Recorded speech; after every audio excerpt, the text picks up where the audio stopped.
from Back Classic NBA Podcast. I am Jason. With me, as usual, as Rich. Hello, Rich.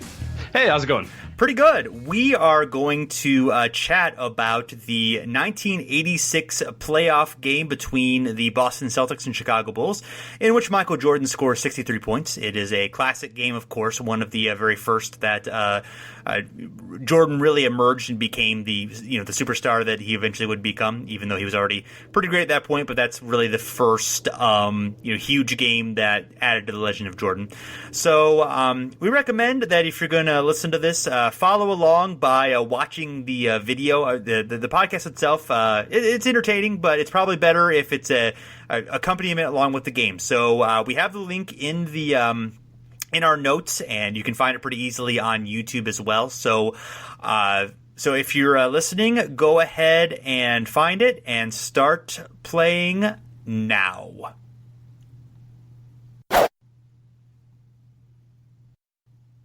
All right, and we are looking at a very youthful-looking Dick Stockton doing some commentary for this for this fine basketball game in the very beginning. Very odd hair. I don't know what's going on there. It's all over the place. It is a little bit all over, but I think that might be a comb-over attempt that may just not that went really awry. Yeah, but he's got long in the back. I like it though. He's not the comb-over he needs, but it's still long in the back. It's still got to go to the bottom of the bottom of your neck because that's That's important. Yeah, it definitely that heavy side part going on there for Dick. It's all right.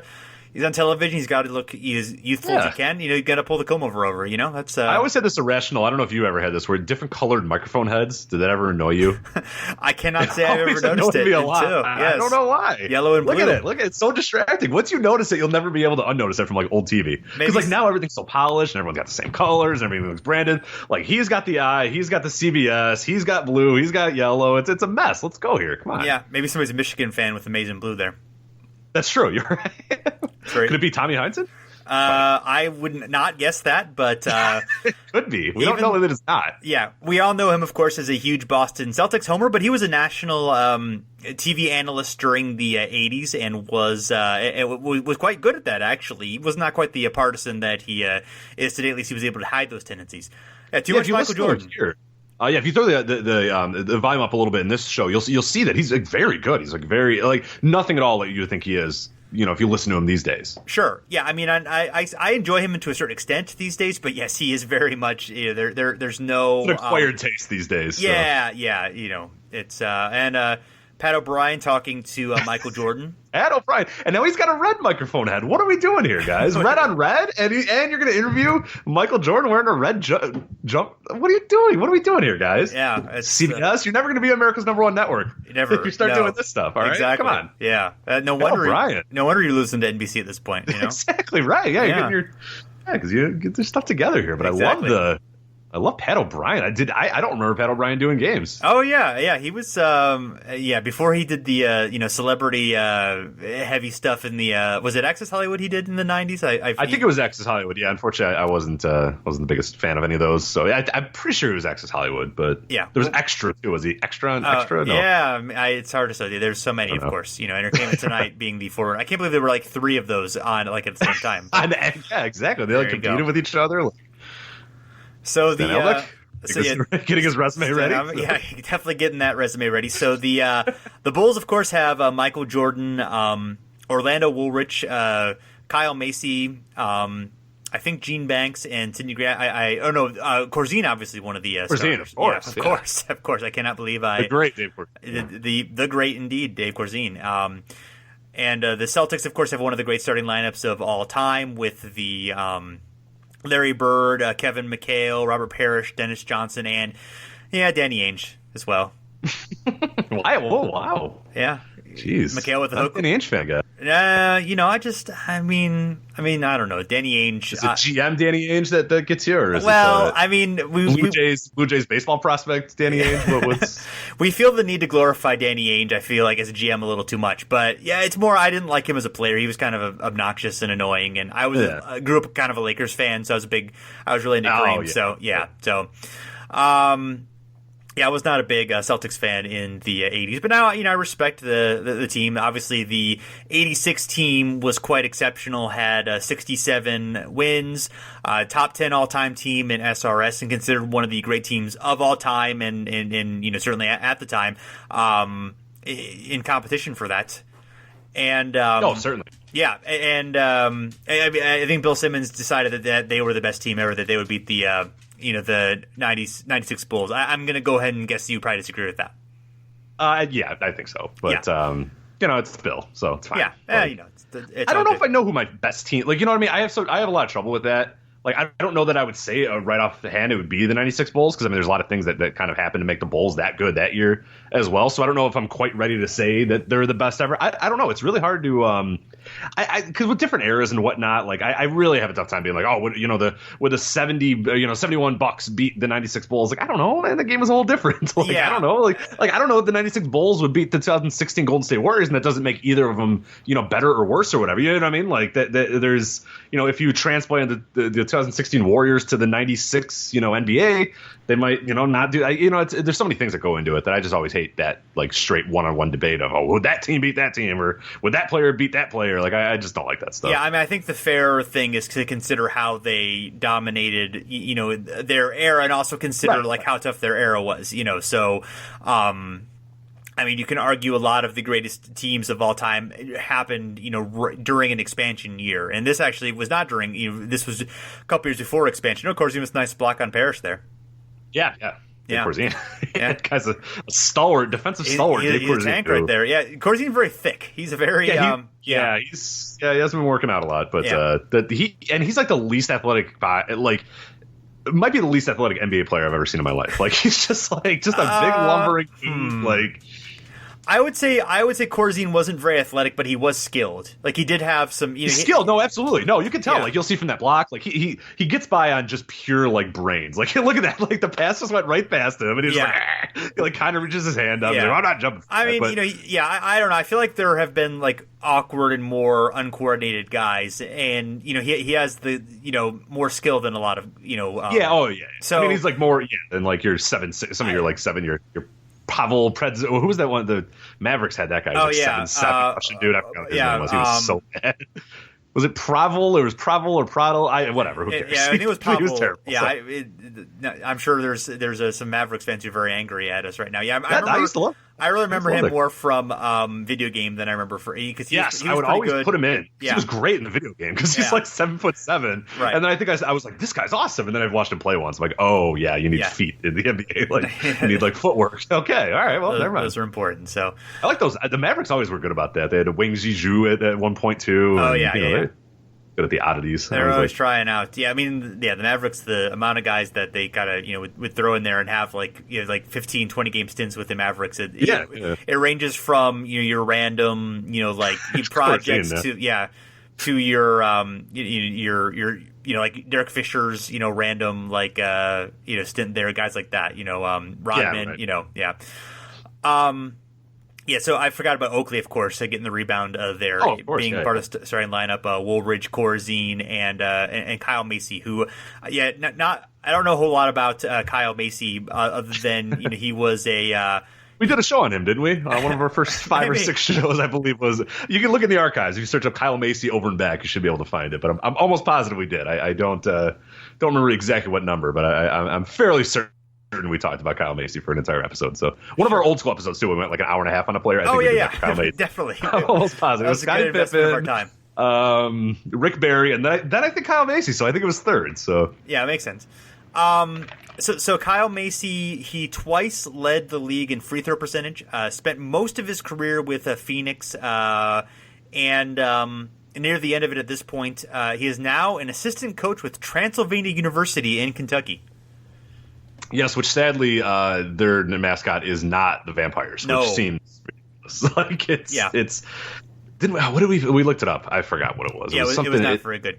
For those of you who are interested, this is actually Rich and I our second attempt to record part of this show. The first 30 minutes originally, which we had Curtis Harris, who will be joining us later. unfortunately that's been lost to posterity because was among our best 30 minutes of radio that we've ever done. So. Absolutely, yeah.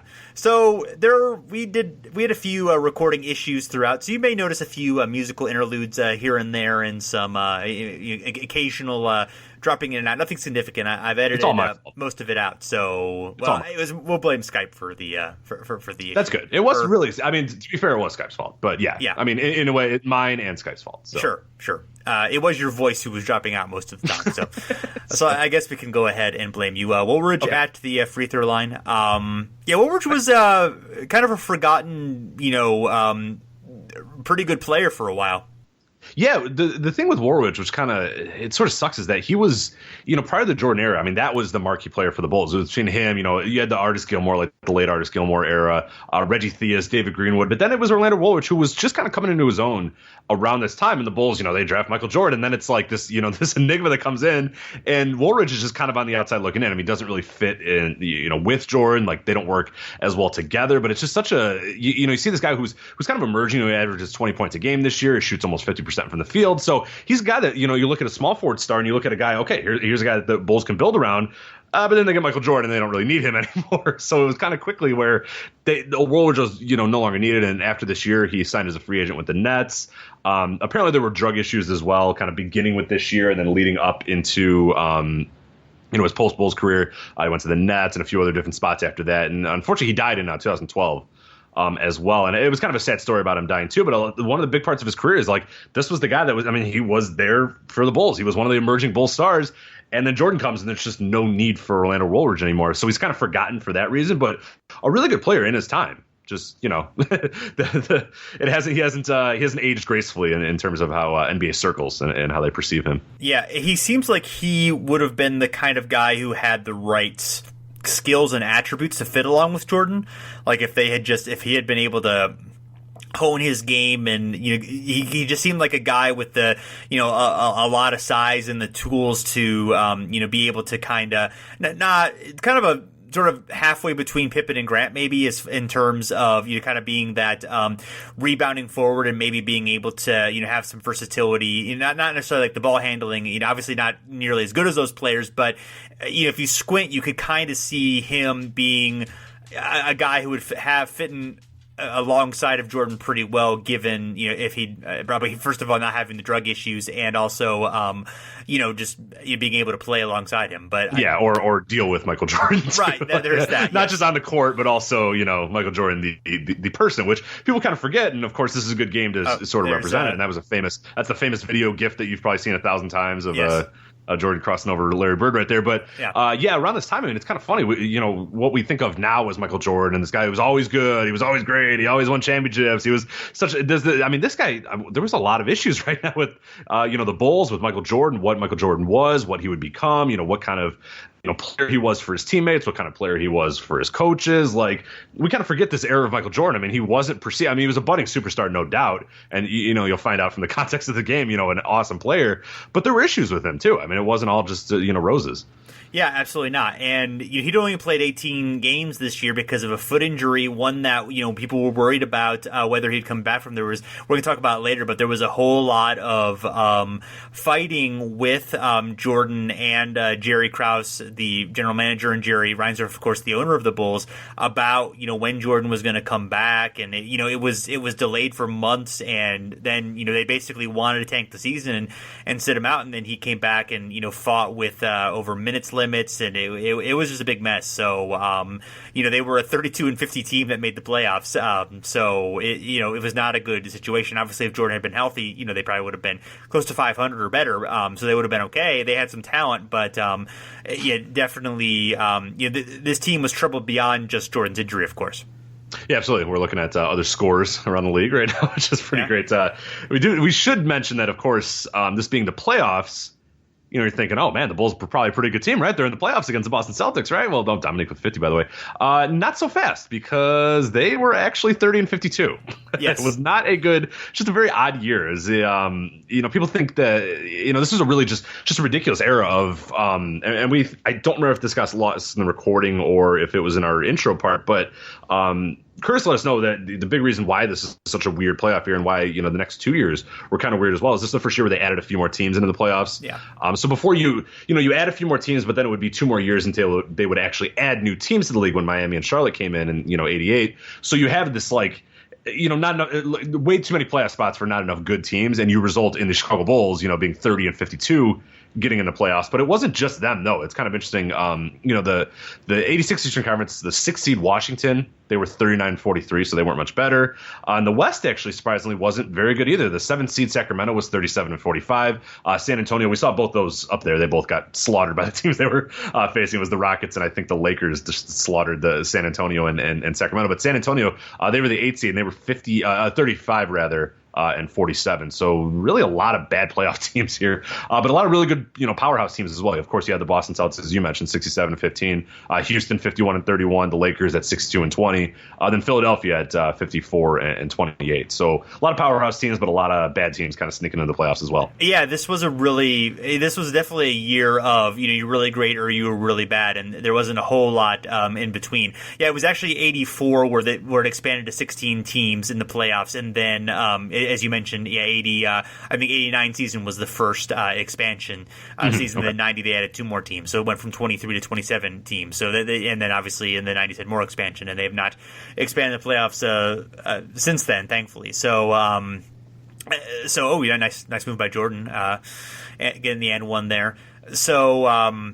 So there was definitely a lot of the worst. We did an episode on worst playoff teams, and quite a few of them were right from this, 84 to 88 gap, where obviously, a time where it would be easy for teams to fit into that.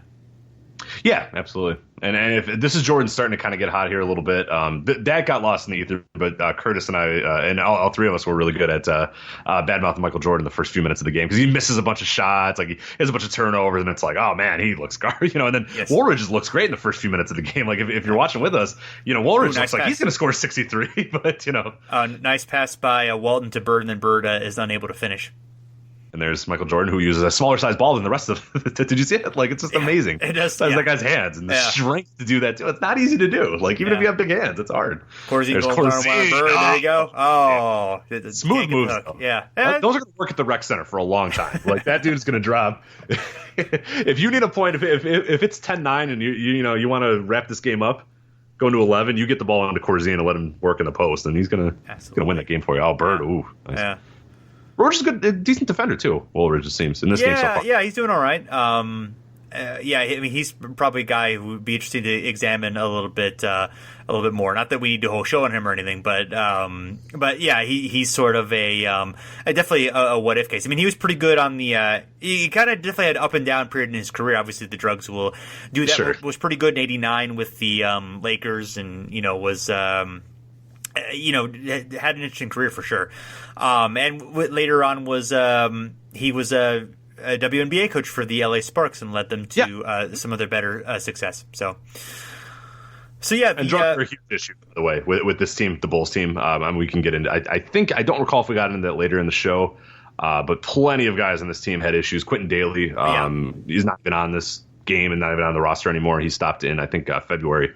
Stopped playing for them, but he, had tons of issues with him, and it went, that kind of thing, so. Yeah. George Gervin, I think had a little bit of issues this year as well. Just a lot of stuff, kind of piling on this year. But it was a very interesting kind of dynamic, this whole Bulls team, and you got as we mentioned later in the show with Stan Albeck and Michael Jordan and the management. It's just it's a very very just tough situation going on for the Chicago Bulls at this time. Just a mess, kind of.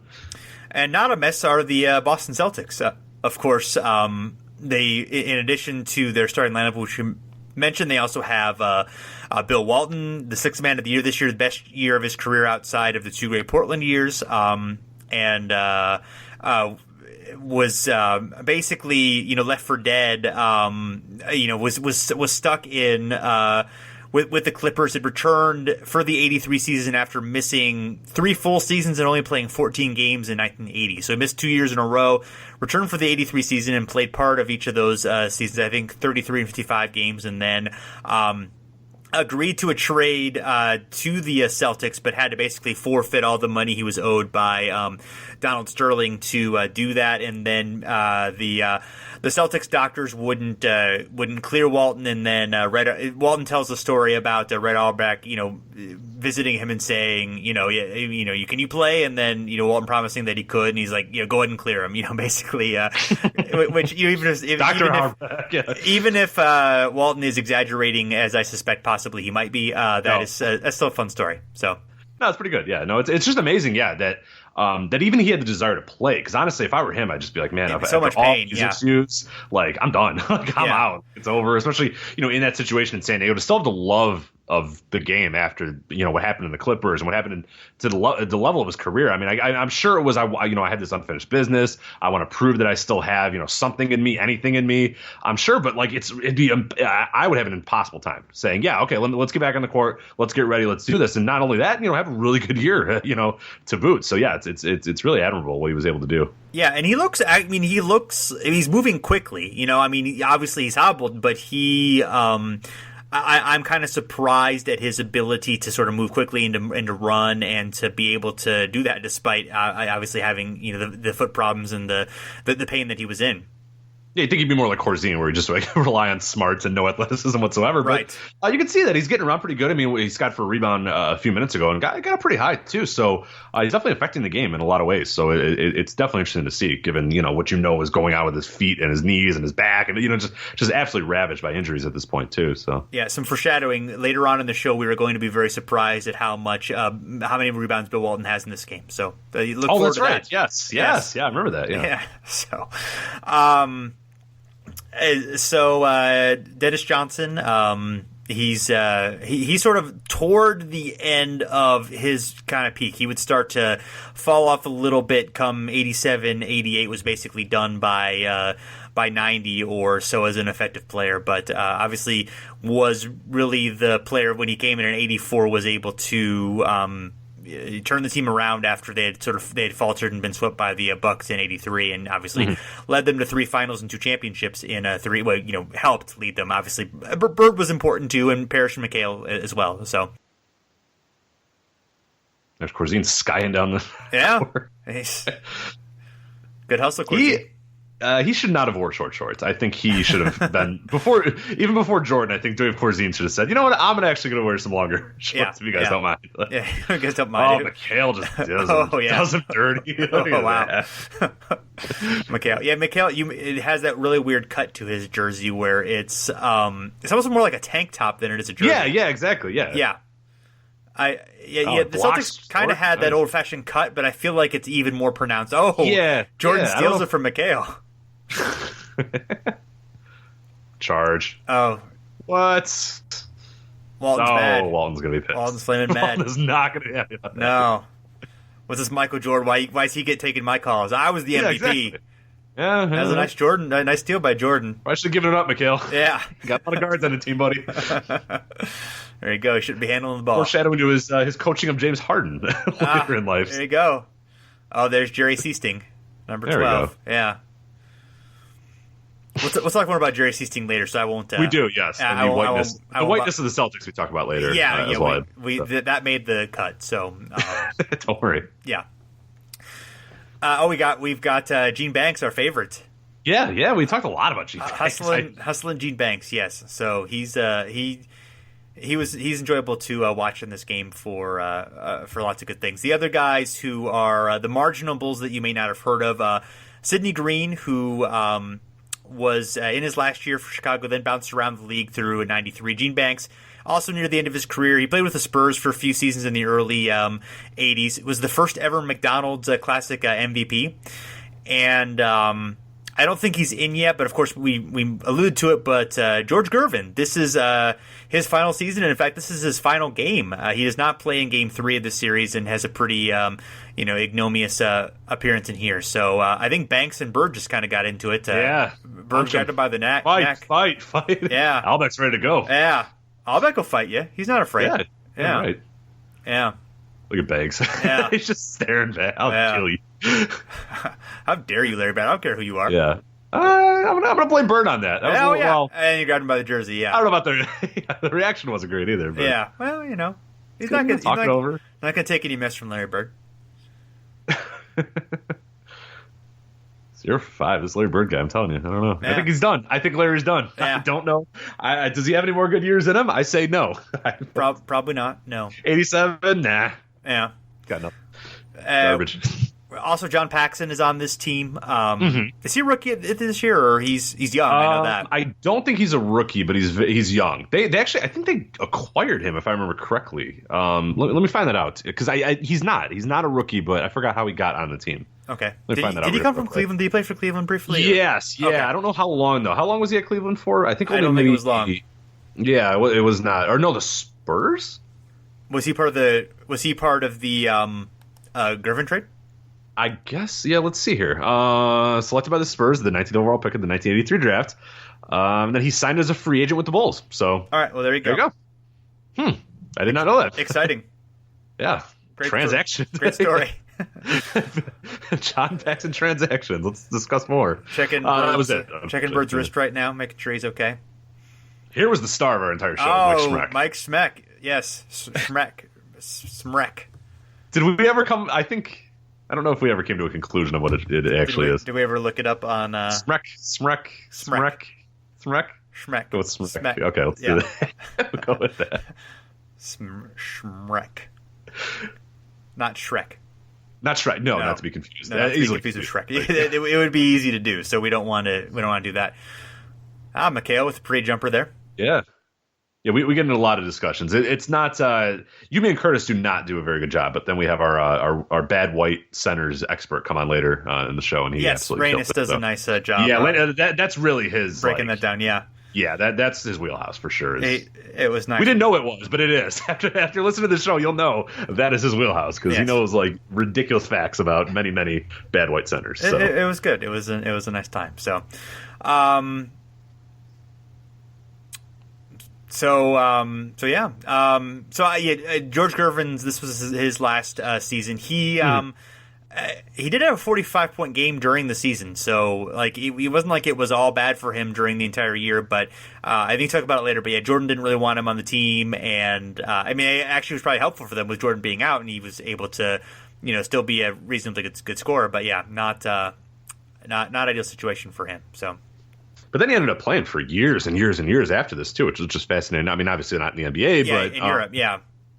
But yeah, you'd surprise. I mean, like way late into his life, he was still playing, which is great. I love it. Like, love a guy that's still. I mean, he played for the Quad City Thunders and the CBA. I think we had a CBA discussion during. We did, yeah. That made the cut. So yeah. Oh, good. Don't worry about it. Yes. Good discussion. Yes. I still haven't gone to a D League game though, but soon. Okay. Yeah. So, Walton there, not exactly looking stout on defense.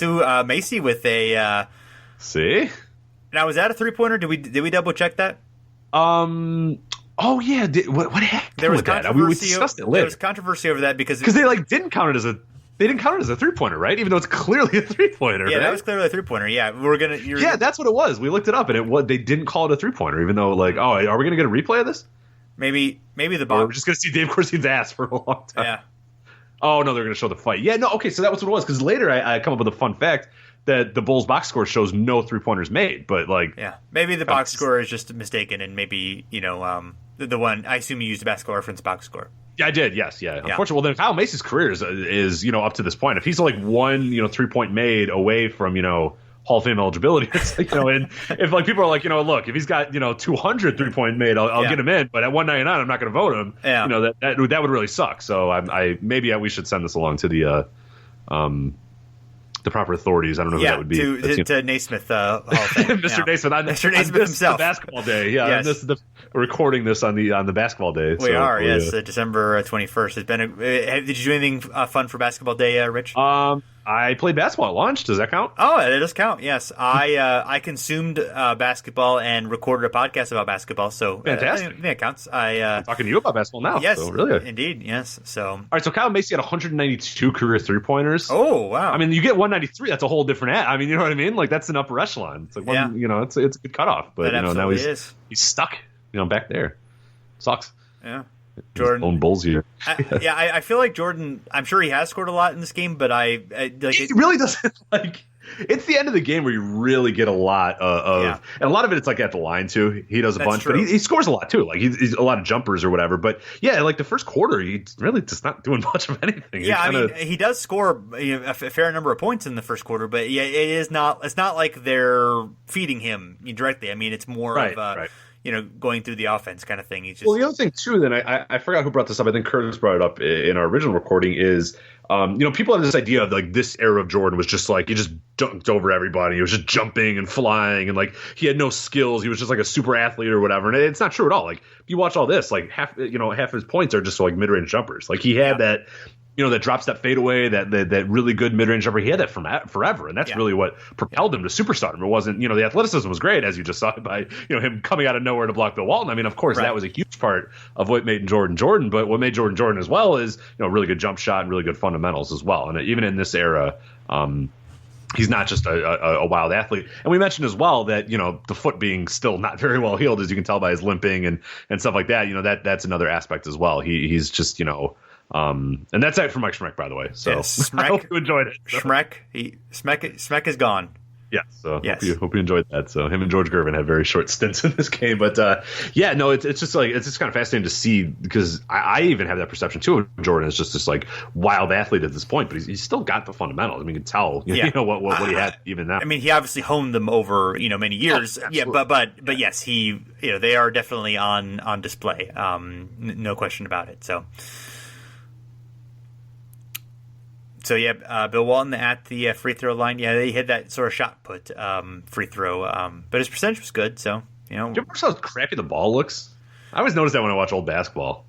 The ball just looks like really bad. Like it's like beat up. Like Bill Walton played with it out in his driveway. It just told him to come bring it. It's darker. Walton takes a tumble, but he appears to be okay.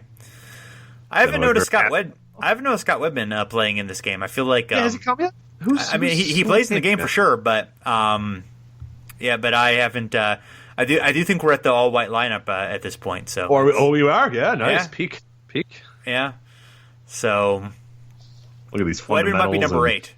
I'm not. I'm not. It's hard to tell. I mean, there are a lot of white guys along here. Carlisle is 34. I'm pretty sure. Yeah. Yes. So we are. It's not easy. Yeah, we know Bird, but yes. So we are coming to the point in which we are about to match up with our other recordings. So when we come back, you will hear us with Curtis Harris of Pro Hoops History, and then Reinis Lacis will join us. Lamar Maddock of the Handle podcast will come on as well, and we will talk about a lot more fun stuff about this game, so hopefully you are enjoying the show. There'll be maybe a few musical interludes in there as well. So hopefully that's fun for everyone. And my fault. Sorry. That's all right. And we will be back again in a moment. Rick Carlisle, come on. All right. What are you doing? Okay, here we go. Let's see. Back at it, yeah.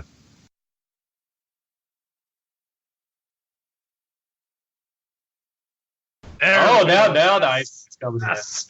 George Gabe's got it all now. This is it for George Gervin too. Last game of his entire career. Completely overshadowed too by that little upstart Michael Jordan. Yeah, what a punk. No respect for his elders. No. Which especially because Jordan hated, George Gervin. I mean, of course, this is obviously a constant Michael Jordan rookie year. Well, pretty much his entire career thing, but hated that George Gervin signed. He traded for David. Just did not like Gervin on the team at all. There's the rumor that George Gervin was a part of like the freeze out. I don't know. That's right. He's like ridiculous about anything. So.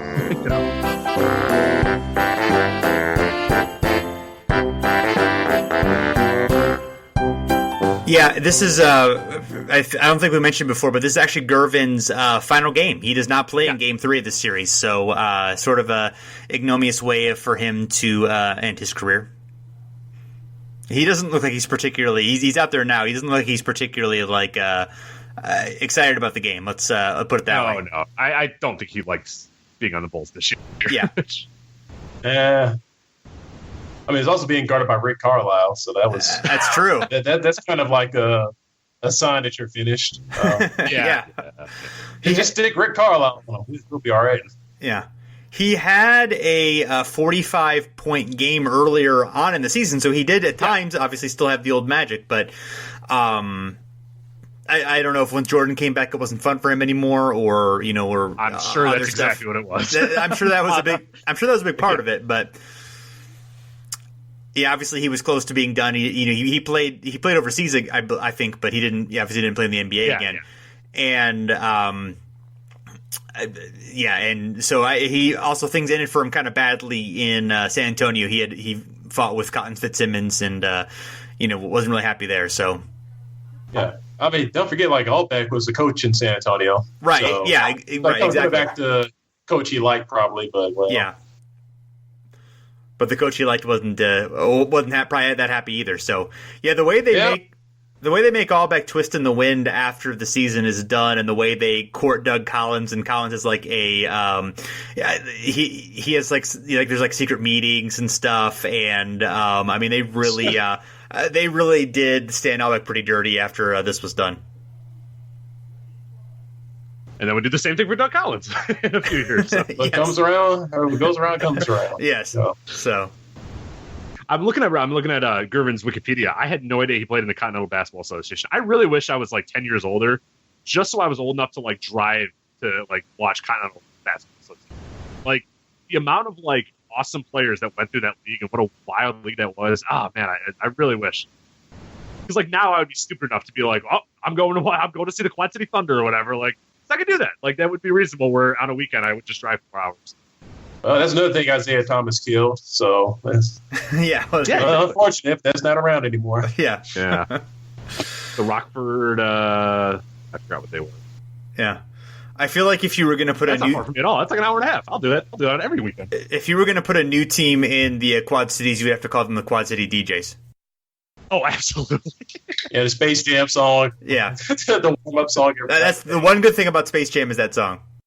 No, hold on. The Monsters Anthem. What are you talking about? The soundtrack is pretty solid on Space Jam. Okay, that's true. I Believe I Can Fly. Yeah, I don't remember that song, Rich, but the Monsters Anthem. Oh, that's a hard song there. You got Busta Rhymes in there. You got I think who's in there? Cypress Hill. I don't know if both members of Cypress Hill.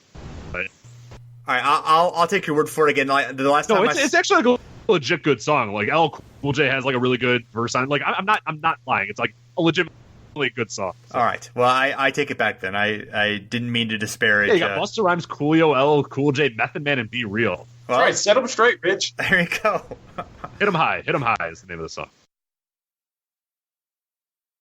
We use it in our intro. That's the I forgot our old show intro. Oh, that's the what that beat. was. I used it at the end. That's a nice little beat, right? Oh, there you go.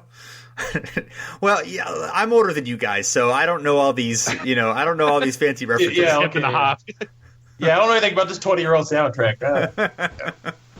I was a very old teenager by the time that came out. I wasn't listening to that. I'm looking at the soundtrack here. You're still wrong, Jason. This soundtrack is so good. I Fly Like an Eagle, solid Seal song. Quad City DJs, I Believe I Can Fly, Hit 'em High, the Monstars Anthem. They had the Chris Rock and Barry White songs on there. Yeah, Basketball Jones. Jones. Right? I was listening to Fugazi, but then I don't know what you guys were listening to. But All My Days with Changing Faces and a little guy named Jay-Z in there. So there you go. Monica had a song with that soundtrack. Yeah, okay, Monica. I do enjoy Monica. There's, For You I Will, Monica, Upside Down, Round and Round by Salt and Pepper. What an iconic, like, a snapshot of 1996 right there. I'll have to download that one later and see. Maybe it'll be like a great discovery for legally purchasing, right? Well, I mean, download it after I legally purchase it. That's what I mean. Right, because now you have rights to legally purchase. Yeah, okay. Obviously, yeah. Well, I don't know if there's any other way to purchase things, but. So hey guys, how are you doing? Oh, Reinis, hey. Yeah, I finally managed my Skype problems. Yeah, we'll just keep walking in. We are. Yeah, people just keep walking into the party. That's true. But Reinis, welcome. And we were just talking about the Space Jam soundtrack, which I knew nothing about, but apparently is a classic soundtrack. So, of course, when you watch the 1986 Chicago Bulls, you would think immediately Space Jam. Yeah. I don't even know how the hell we got on that, but we did. We did. That's definitely the first thing that comes to your mind. Yeah. Yeah.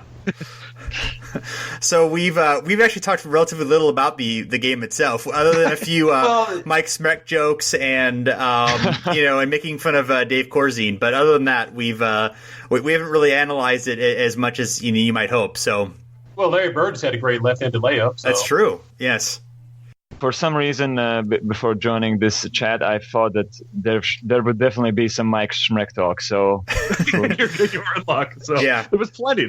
I believe we talked about him more than he played in this game. He played for 2 minutes, and I'm pretty sure we're at like 3 minutes and 45 seconds of total Mike Smrek talk. Yeah, so. Mike Smrek played so little in this game that I did not bother writing anything down about him in my notes. So.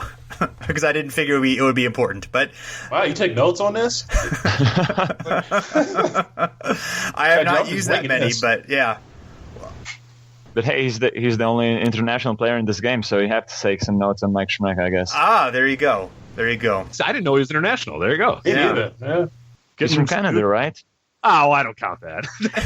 It does count, Rich. I believe. Well, for the mid '80s, when there's basically only Uwe Blom and Detlef Schrempf, I think that counts. Well, yeah. And Georgi Gluchkov, of course, my apologies to the... And Manute Bol. We talked about Manute. He was on the rookie. That's true, yes. Oh, of course, yeah. Yeah, he was tied for a 7th in all-rookie voting, so Rookie of the Year voting. And I think he was all-defense second team. Or was it the next year? I think it should have been his rookie year. This will be a very easy question for you guys, but can you guess who played the most minutes for the Bulls in this game? For the Bulls in this game? Oh, I know because I looked it up, so I won't spoil it. It's probably Orlando Woolridge. It is Orlando. Jordan's been sitting on the bench for a while now for some stupid reason. Orlando plays 54 minutes. Spoiler alert, this goes to double OT, by the way. And we've been making fun of Dave Corzine, but he just hit a jump shot. There you go. Yeah, You got to be fair and balanced. Dave Corzine made a shot. Yeah. I think John Paxson's out there. Johnson Jerry Sichting. I was listening to the commentary. Who did Tommy Hines said should be used as a decoy to pass the ball to Dave Corzine? I did. Because I really hope you said Michael Jordan should be used as a decoy to pass the ball to Dave Corzine. I don't know that he said that, but I'm going to go with the idea that he did. Delight me to know that. All right, now Gervin's trying to post up on Dennis Johnson.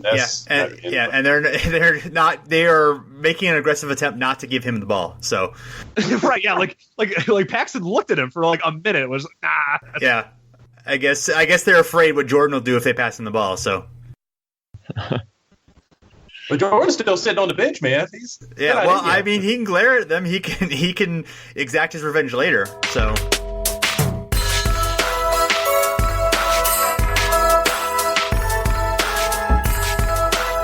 Oh, this is a good move by Bird. Yeah. Oh. Yeah.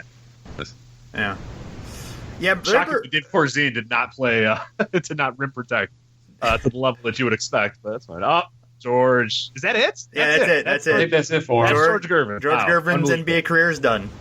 What a perfect. He didn't even take a shot, did he? No, he didn't take a shot. No, he did not do anything. No. He gets 1 assist, 1 foul. Yeah. What a gift, too. Did you see it? He just looks at the bench like, it's over. I'm done.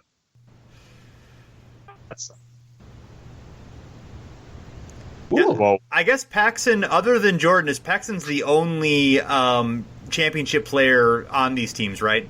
Yeah. You have Oakley, of course, who was a big part because the trade for Cartwright was obviously a big part. So I kind of consider Oakley a little bit of like a conduit to it, but yeah, it's Paxson.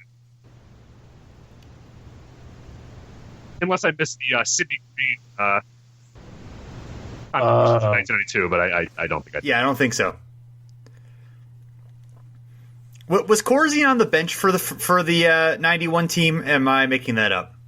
I don't think so. I don't think it was. I don't think he survived that long in the NBA. He looks like he's on his last legs in this game. So yeah, 90. He played all the way till 91 with Seattle. He played after 89. He went to Orlando. Hey, Curtis, if you were white and like kind of tall, you could last a long time in the NBA. Like I know that era, as sad as it was, like 6'11" and white, you were going to get like 14 years out of the NBA. So. Milwaukee would pick you up. Yeah, yes, exactly, yes.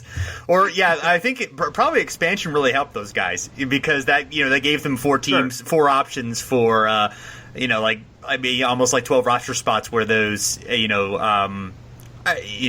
they could get an extra year or two. I mean, a lot of those guys were on Orlando or Miami or Minnesota. Yeah, well, actually, the last 2 guys I talked about, Sidney Green was on the Hornets, and then Corzine was on Orlando. So, yeah, like 2 examples right there. But there goes affirmative action for old white centers. Yeah, and Minnesota picked up Milwaukee's Randy Brewer, so that turned out well. Yeah.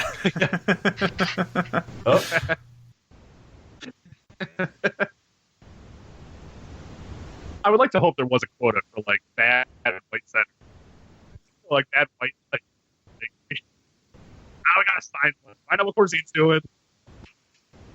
I'm sure he was a good locker room presence. Yeah. Oh yeah, he had all the fundamentals. Yes. Where's Gaminsky? Where's Yeah, like those guys are terrible. Like, and then like even it even started in the the late '90s because like I watched like the Jazz Bulls finals and like that Brikowski guy, he's so god awful. Like that guy should never have been. Like that guy's horrendous. Like there's no reason that guy should have ever touched the floor. But like, we know. But he has the most most awesome footnote to the Showtime book that recently came out. I believe he was the one who walked in on Mike Tyson having sex with the Lakers secretary or something.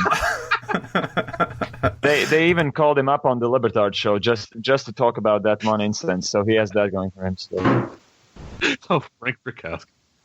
We may be adding another guest. Let's see if it works. Frank Brikowski? It is not. Oh no! Oh God, no.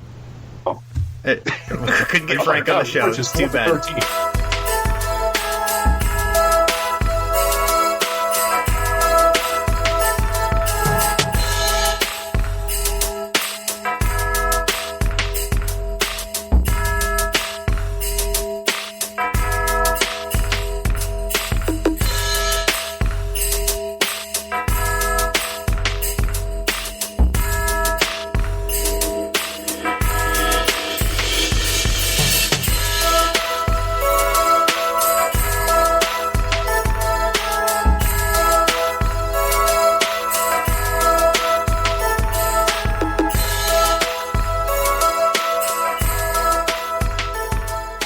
Frank Brikowski had a season where he averaged 16.9 points per game, so I guess we can't make too much fun of him.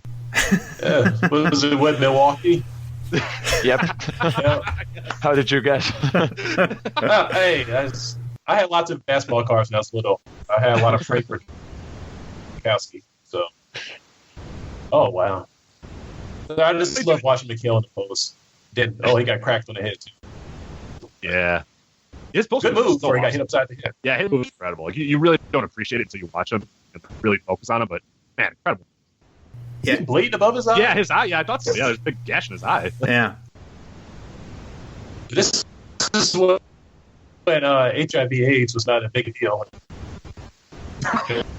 Yeah, he just rubs it off onto his pants. Yeah. Like, I'm good. I'm not a drug user. Oh man.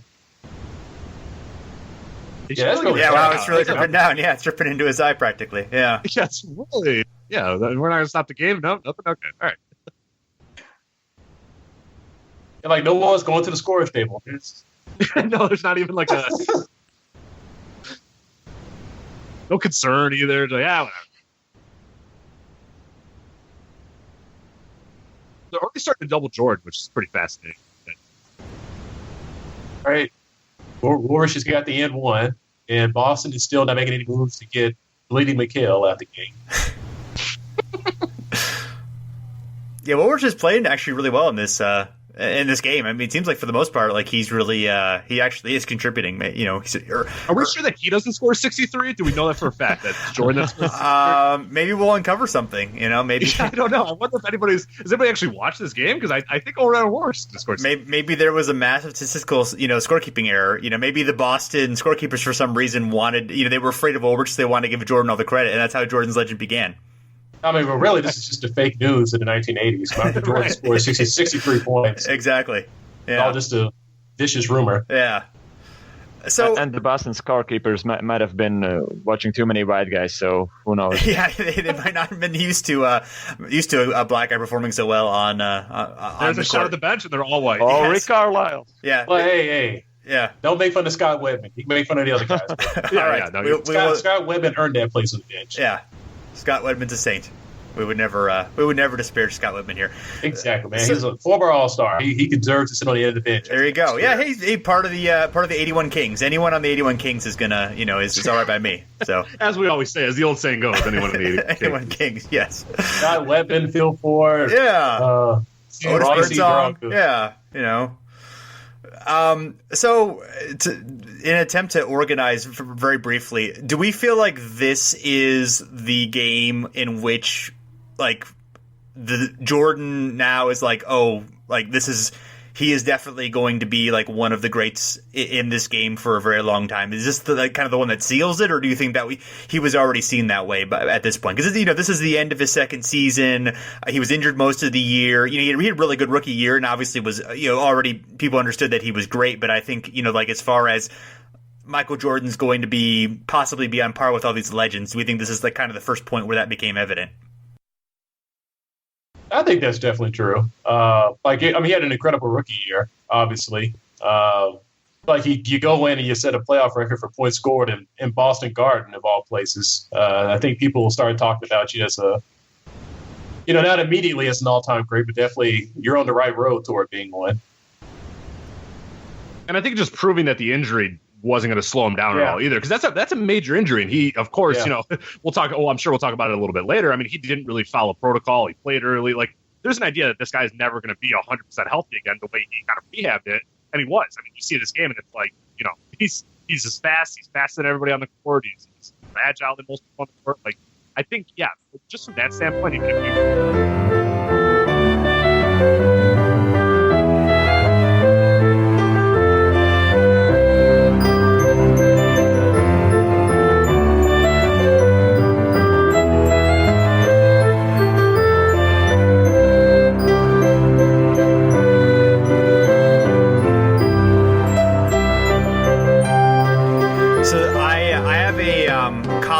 From Bob Ryan, Boston Globe, from the next day, and some good quotes there is the Celtics, Lakers, Hawks, Rockets, and every other 1986 title aspirant had better seize whatever opportunity they can now, because we are clearly at the dawn of the age of Jordan. So he obviously was impressed by Jordan's performance here, and then also mentioned that he thought that he played even better in the game here, obviously, than the first game, and that it was really impressive because he was in the context of the normal offense versus the first game where 90% of the action was directed his way. I'm distracted, sorry, by Paxton's mustache. It's quite that is a great mustache. I always forgot he had a creepy mustache.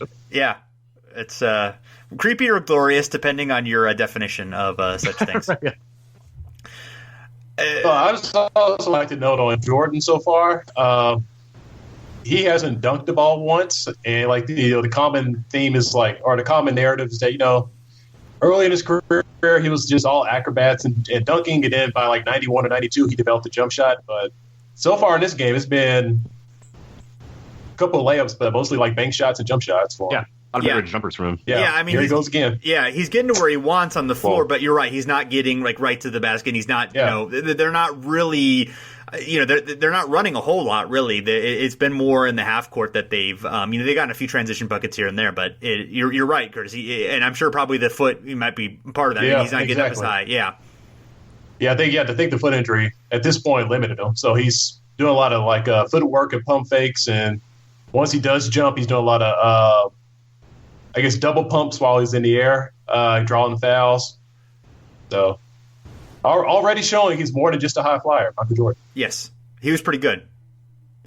Would you believe me if I said in Game 3 that Michael Jordan wasn't one of the top 2 scorers for the Chicago Bulls? I would believe you, but Can you guess the top two, without cheating? Mike Smrek, definitely. He had 0 once again. He played 2 minutes in consecutive games, so unfortunately, there you go. Consistent. Very You're on the right consistent. path. I will not lie. You were on the right path. That is the hint I will give you. Definitely got to be Woolridge, one of them. It is not. Oh, What? No, what did it? Oh, man. All right, I'm all out of ideas. We'll start with the leading scorer. Who can you guys guess who's the leading scorer? I would have to guess. It's not Gene Banks, is it? It is not Gene Banks. Ah, disappointing. We love Gene Banks. I don't know if you guys will ever get it. Not Macy. I mean, you will get it at some point, but I mean, Green. nope. Paxson, perhaps? It is John Paxson with 23 points. There you go. Is he the number leading 2? scorer? He is the leading scorer for the Bulls. I think the leading scorer overall was McHale at 31. So Okay. he's overall. But who is number 2 for the Bulls? Oakley. Nope. We're running out of Bulls. We're not running out of Bulls.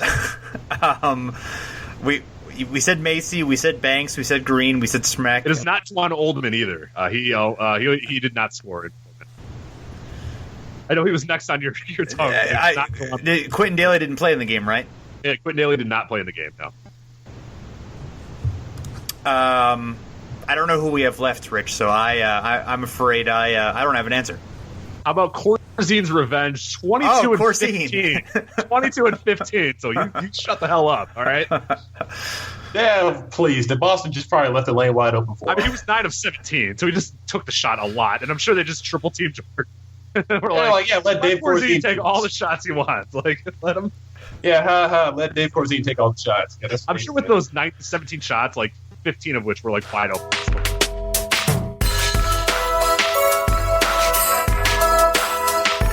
What an airball by Jordan. Yeah, that's This guy's a choker. he Big definitely moments. is. Yeah, he doesn't really want the ball when Right. when things are tight. Yeah, When you start winning some rings like Larry Bird, we'll start talking. exactly. Yeah. Yeah, Larry Bird was. This is the end of his third MVP season, 3 in a row. I think Russell and Chamberlain are the only other guys to have 3 MVP seasons in a row. Jordan and LeBron probably should, but they were victims of voter fatigue and other things, so that didn't happen. Actually, I'm kind of surprised Kareem never did either. He probably should have at some point too. So, nonetheless, Yeah, he won. Yeah, he got 4 in 5 years. But Yeah. Cowens took one that probably should have been his. I mean, Cowens was good that year too, but I think I would have given it to Kareem that year. But they didn't let me vote that year, so fancy that. I don't know why. Oh, wow. Wow. See, that's that Boston front line. They're killing the Bulls. It was 35-18 on the rebound so far. Yeah. Yeah, if you look at the game nowadays where half of the teams are abandoning the offensive glass, and in the 80s, it's just so much about packing the paint and winning that fight down low. Yeah, absolutely. So many of these games are just determined down there. Yes, and they're MJ came to the nice. glass. Yes, and there are definitely rebound opportunities aplenty, given the pace was still pretty fast back then, and the shooting percentages were closer to what they are now, but still not quite stout. There's plenty of opportunities for getting those rebounds. And just the guys that teams would play as small forwards, they probably would be centers nowadays with the small ball tendencies. Yeah, I mean, these are some huge lineups they have right now out there with Bird, McHale, and Parish. Obviously, that's a classic. But I mean, yeah, I was watching earlier this week one of the games in the finals been the Rockets and Celtics from this year, and there was one moment where they had Parish, Bird, and McHale going against Olajuwon, Sampson, and Jim Peterson. It's like this is an enormous front line for both teams. Yeah, I was thinking about. So was Jim Peterson the small forward? Yeah, Jim Peterson was the small forward was guarding or Larry something. Bird. Right. And probably Robert Reed was the two guard. Yeah, probably. he Yeah. was. I mean, hell.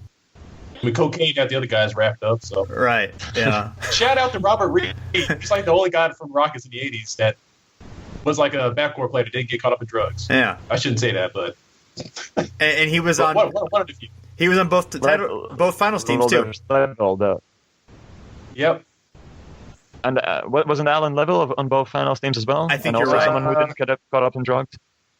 He was definitely in 86. I don't know if he was around for 84. He was definitely in 81. I know that. I didn't know about 86. Yeah, there were two of Are them. we talking about Robert Reed still? Or, I think Alan Level was the other one. Yeah, I think he should be. I'm checking it. Yeah, it was. Yeah, he's on the first one. Yeah, I remember him from 86. But yeah, I didn't realize he's on the 81 team, too. let's interview Celtics. They're all David Thirdkill didn't even play in this game. Thirdkill. That's a great last name. David Yeah. Thirdkill. Yeah. That's not his real name. That's his stage name, right? Like, there's no way that his name is really Thirdkill, right? There's actually quite a story to David Thirdkill. I believe he's somewhat lost nowadays. I think nobody knows where he really is. I think I read something like that at CelticsLife.com. Oh, wow. Yeah, there's something tragic to his life after basketball. Oh, that's too bad. Unfortunately, a lot of tragedy with guys like there's we talked about with Woolridge and Quentin Daly and such dealing with difficulties and passing away early. Unfortunately, yeah, David Thirdkill. I other than the name, I don't actually know that much about him. Yeah, he was a talented player, but I don't believe he ever earned a full contract for the year. He kind of hung around a couple of teams on some shorter contracts. Yes, he played a bunch after this, he played a bunch in the Philippines, CBA with the Rochester Flyers, and then he played in Italy, France, and Israel through the late 90s, 96. So he did play. He did play quite a bit. The reason that we got into the Space Jam soundtrack was because we brought the CBA up, and then I made the Quad City DJs joke. Ah, that's right. Oh, yeah. Of course. There we go. So I'm sure everyone listening, if there's anybody listening at this point, will enjoy us figuring that out. So I am planning on hitting up some D-League games here pretty soon. The Windy City Bulls just started play here. I saw Von Wafer is playing in the D-League. I was like, dude, Von, like, you might want to just give it up, man. Like, it might be done. Like, but I love that. I love, like, the guy that's, like, not like Antonio Daniels, like, played, like, 8 years in the D-League. And it's just like, all right, like, hey, yeah, you like it, man. Go for it. Like, I love it. But. Yeah, I mean, you can make an okay living at a certain point in the D League. I mean, not a great one, obviously, but if you love basketball and you want to, make it as a profession, I guess there are worse things to get into. I think I think Von is on the Delaware team. Yeah. I forgot about Antonio Daniels. I think he's finally done now, but he lasted forever in the D League. Like, if you have enough D League service, do you get, and you played like some in the NBA? Does that have? Do you have any? Is there any benefits in terms of like pension and things like that? I don't know. I don't know either.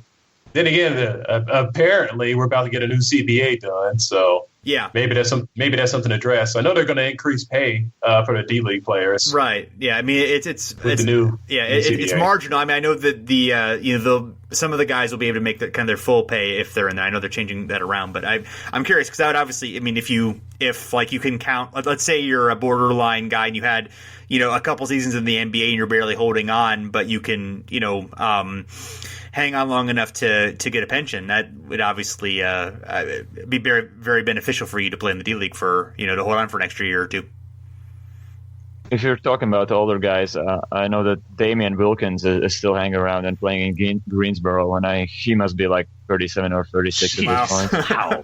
Oh yeah, he played forever in the NBA. Yeah, so right. Yeah, he's good to go. Yeah, I'm sure, but it is interesting the guys who do that, and I mean, hey, I guess if they're enjoying it, and I guess Damian Wilkins probably made okay money, so it's probably just more of a love of the game and do it while you can kind of thing. Hopefully. Yeah, I bet he likes to play in the D League more than he enjoys Venezuela or wherever he's been in these past couple of years. Or Puerto Rico, it might have been with him. Yeah, I mean, he can be the star of the D League team too. I mean, he's good enough where he's probably the best player or two on those teams. I mean, maybe at this point, maybe not, but I mean, for a while, I'm sure he was still the best player there. So he can the team can be built around him.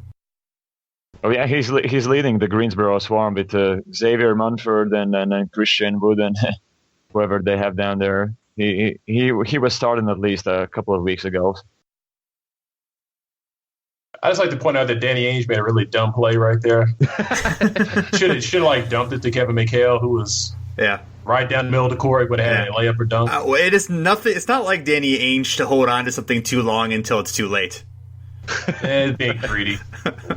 Dun, dun, dun, dun, dun.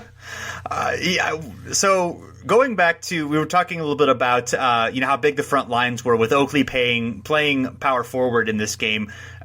I was thinking earlier today, is there any power forward who gets significant time in the NBA who can't shoot at this point?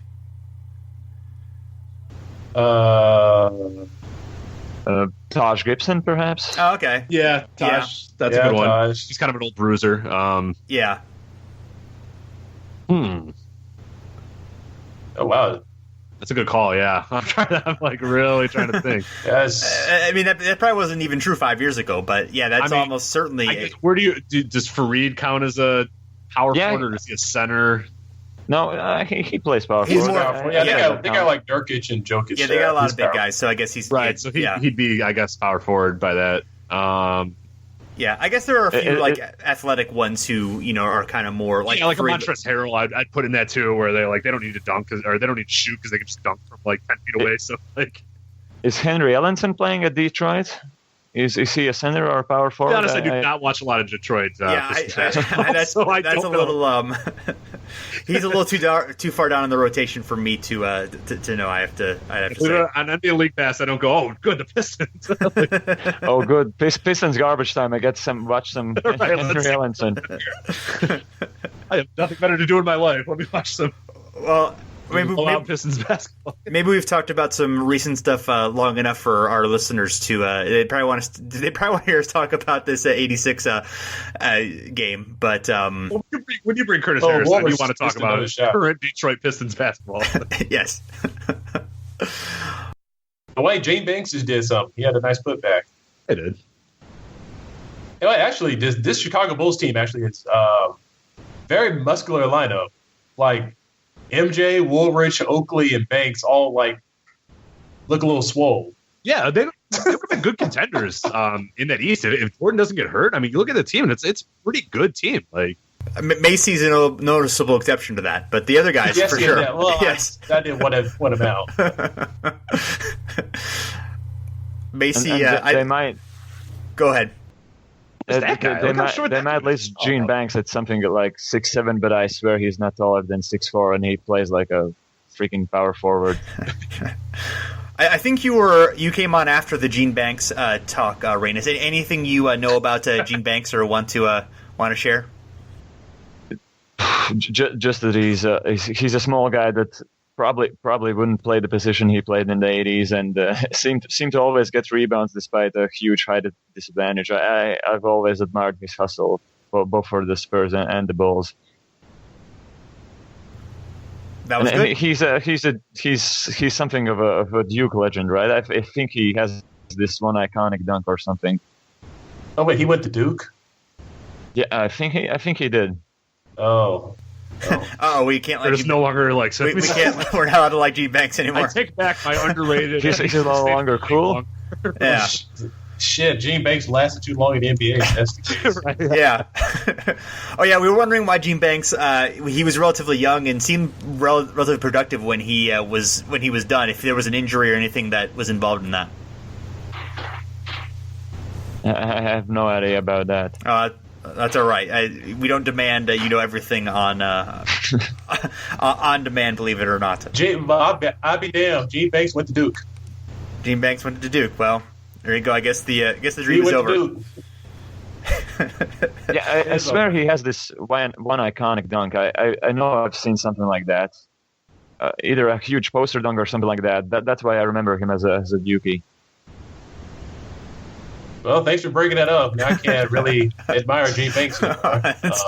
That's too bad.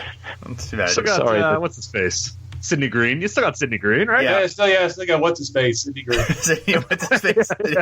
Good old what's his face. That's his name. Yes. This was an old what's his face last year with the Bulls, and he bounced around the league through '93. So he lasted longer than almost anybody other than the guys that we know, and he is. I think since 2010 has been a Bulls community relations ambassador. Oh, yeah. So they brought her back. Know that. Yeah. He played the long game. He did. No one else in that roster is doing the Bulls. That's a good point. Yes. John Paxson. Wait a minute. I think Pippen. Yeah. I think Pippen has a. Well, yeah, Paxson. Obviously, I think Pippen is. I forgot. Pippin's role is like, I think he was broke, so they paid him to like sit on the sideline. Yeah, that's one of those like charity cases. He just sits there and drinks the entire time with his like 25-year-old wife. I'm sure he does a community life. event or two here or there. I don't know that. I think he's paid to like. Hey, Macy with the outside shot. Look at that. Yeah. Jordan's like, maybe I'll pass you the ball next time. Wasn't there a thing that shit at the next practice? So. That Jerry Reinsdorf was somehow he somewhat that he felt that he took advantage of Pippen for so long that he even paid him more than he should have in 2004 or something. That would be correct. About that too is they because that kind of comes up in the narrative that like.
Well, the gist of it is Scottie Pippen got screwed. Yes.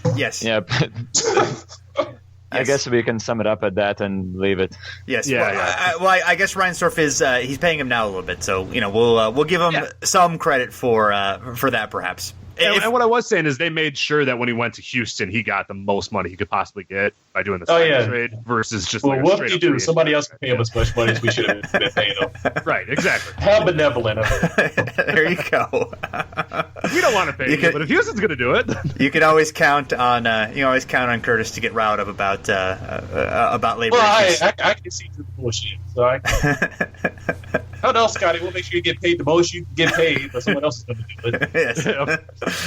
There you go. So Too bad he had to play with us. Sorry, fat butt. Was that the quote? Too bad he had to play with him at Houston. Yes. Yeah. Hey. I grew up in Houston. So I had a first row seat for that nonsense. Yes.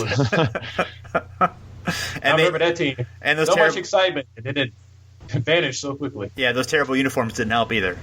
Jesus. And the court. Yeah, court. We don't talk enough about how horrible that court was too. Yeah, we do talk enough about it. Oh, do we? Fair enough. It's ugly. That's all you need to say about it. Right. Speaking of Curtis, were you a fan of Matt Maloney? Hell no, I'm not a fan of that. It wasn't his fault, but still, he was just John Stockton ate him alive. Yeah. She should have been put in that situation, but he was. So you got to live with the results. And Stockton kicked his ass, mopped him up and down the floor. It was so awful. So our friend Scott Holland at Star of Savage asked, where does Boston's parquet floor rank among the iconic North American sports venue traits?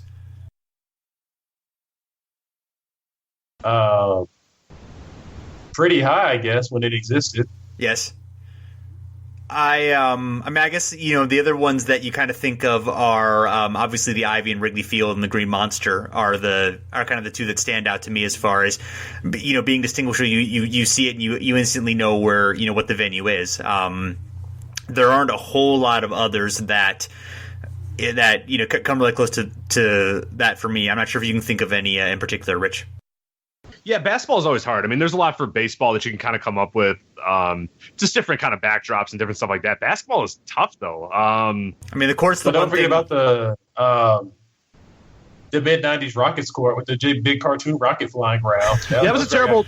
We do not talk enough about how horrible the court is. Do you guys agree? Curtis, do you agree that we don't talk enough about how horrible the court is? I'm not sure how whether the average fan in North America would recognize it, but I've always loved the Charlotte Beehive they had with the Hornets. That was good. The honeycomb court. Yeah, that's nice. Yeah, I guess Milwaukee's the Milwaukee kind of the M, the big story of how that got done as well. I don't know if you guys saw that 30 for 30 short on it. I think it came out about 2 years ago. Yep, about the Milwaukee M, but the Milwaukee floor. It's really, really cool. It's fascinating how they got possess them to context some random it's really cool. But yeah, definitely check that out. Wasn't there a game like Sam Macy made another shot? He's now up to 7 points. He's out here.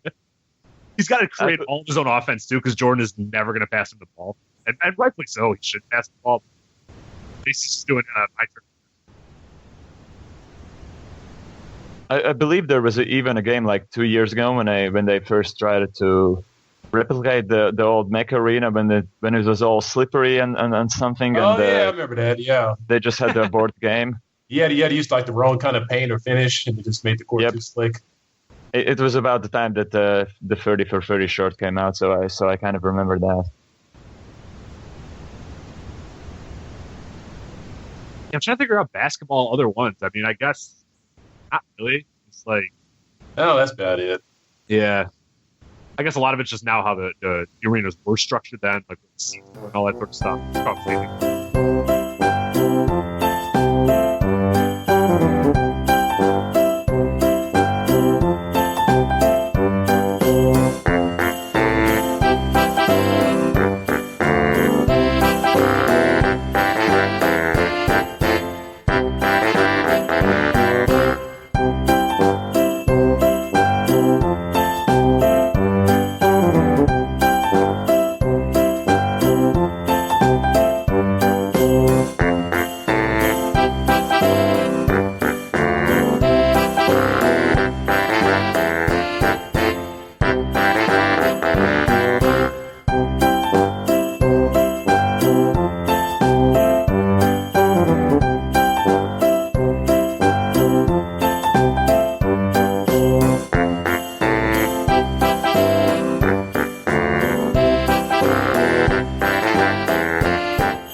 leading the break there, didn't finish, but drew the foul there. Danny Ainge, on the scale of annoying sports personalities of the 80s, ranked very highly for me as a kid, because I grew up a Lakers fan as a kid because I really liked Kareem, and so Danny Ainge, for whatever reason, really bugged me. Just this short, scrawny, annoying, personality. I mean, you could see the arrogance, emanating from him even then. Yeah, I was just about to say he looks just smarmy. Like he's wanted to punch him in the face when you look at him running up and down the court. Pretty much, yeah. Not that I would punch anybody, but if I were to do such a thing, not literally, but yeah. Yeah, if I were to be reckless like that, like Danny Ainge would be the person that would feel like punching for no reason. Sure. Who was the guy? Who was the guy he hit with the basketball in the face when he was at Phoenix in the playoffs? Oh my God! I'm not thinking. What was that?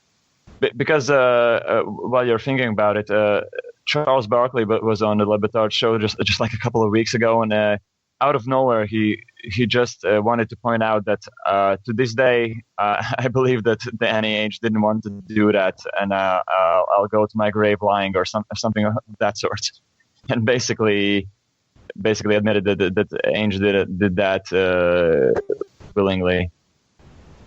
And I sort of found that funny that he still remembers it, like, is it 20 years after the fact? It was Mario Ellie. Oh, yeah.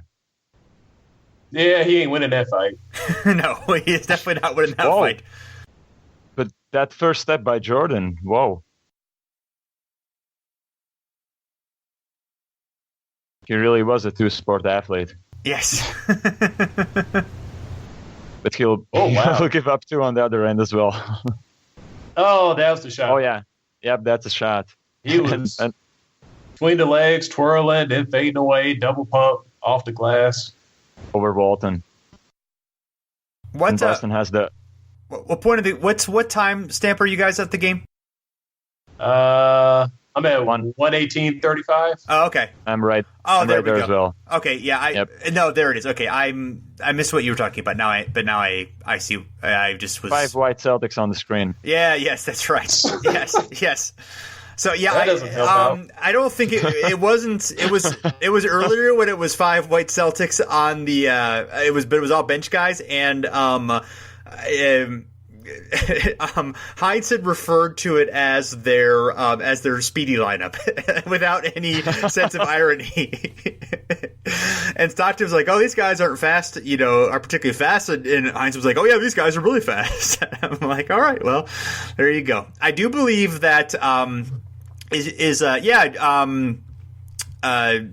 Sichting is in the game, and I have a terrible time pronouncing his name, even though it's just Sichting. Jerry Sichting is in on the game. He's going to play an important part later, and I don't know a whole lot of, or I didn't know a whole lot about him before, other than of course, the fight with Ralph Sampson in Game 5 of the finals. But he played with the Pacers for 5 years before coming to the Celtics, and this year had his career best season thanks to a career best 57% field goal percentage shooting, and he is now an assistant for the Knicks.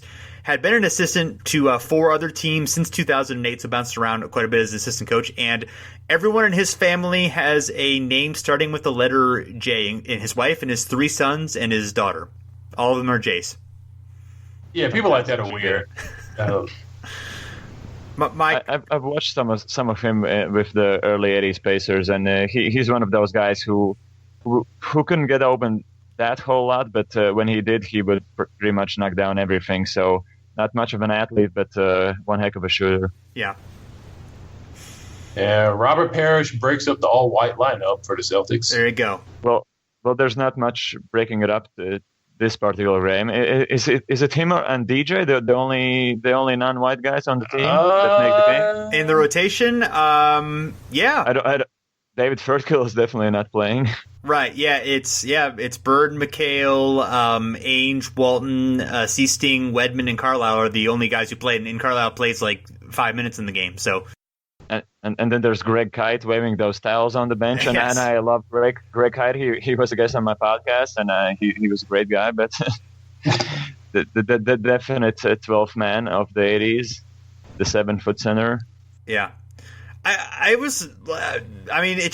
is such a weird thing because it makes total sense that all of the main guys who obviously Bird is fantastic and McHale is fantastic and Walton and Ainge are all really valuable players and Wedman's really good too, but even most teams even at this point were having like the token white guys in their bench, but like the Celtics, in addition to having 3 or 4 really great white players, also had the token white guys on their bench. It was like they couldn't get out of that habit even if they didn't, I'm using quotation marks around the word need it like other teams did. I am back from the bathroom. If that's what you said that I was doing while I was gone. Yes. Insert however you said I was gone. I am back now. All right. We were just talking. Also, let's know. No, go ahead. We were just talking about the racial dynamics of the Celtics. It's very white. Yes. That's the conclusion. Good of you to notice, Rich. Very perceptive. Right. One heck of an update. Yes. I always say, though, they had white players of every caliber. Like, they had Hall of Fame white players, rotation-level white players, and towel-winning white players. Yes. So, Yeah. They did. It was. And they have Chris Ford as an assistant as well, so also coaches. Yes. And Jimmy Rogers, I believe, is their assistant too. Yeah. With the mustache. Yeah. You pointed this out a little bit earlier, but it's kind of funny. Whenever they go to commercial, whenever they come back from commercial, they only show white people on the screen. That was what I was about to point out. Like that entire one was like Larry Bird, John Paxson, and Bill Walton. Like NBA. Don't be afraid. Mind you, Michael Jordan has like 45 points in the fourth quarter. But like, forget that. I think the question is whether the Mike Smrek close-ups. Yeah, that's a good point. They really missed their opportunity for that one. Yeah, that's when you know it's really out of control. Yeah. Porzingis got a bunch in the first quarter, but they've since tailed off when they did Porzingis. So, they ran out at of least highlights. Porzingis was in the starting lineup. That's true. And he had his game in game 3, so I guess he had plenty of close-ups then. Yeah. Nice little ice in the screen there by Dave Porzingis, ahead of his time.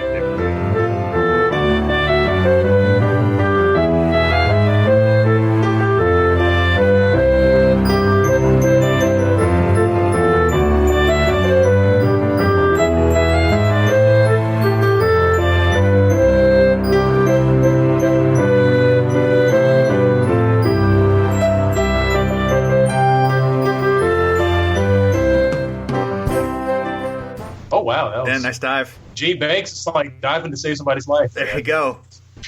That's like trying to save the president. Trying to save the Duke I think president's that's life. the perfect way to describe the way Gene Banks played. He just dove head first, like just full speed. He's always playing like trying to save the president. I guess that's a good metaphor. You know, we'll have to keep that one in the bag. You know, use that one when we need to. Because yeah. Oh, that's right. Yeah, Bird. Yeah. Whoa. Oh, look at that. Yeah. Take that, Steph Curry. Yeah, there you go.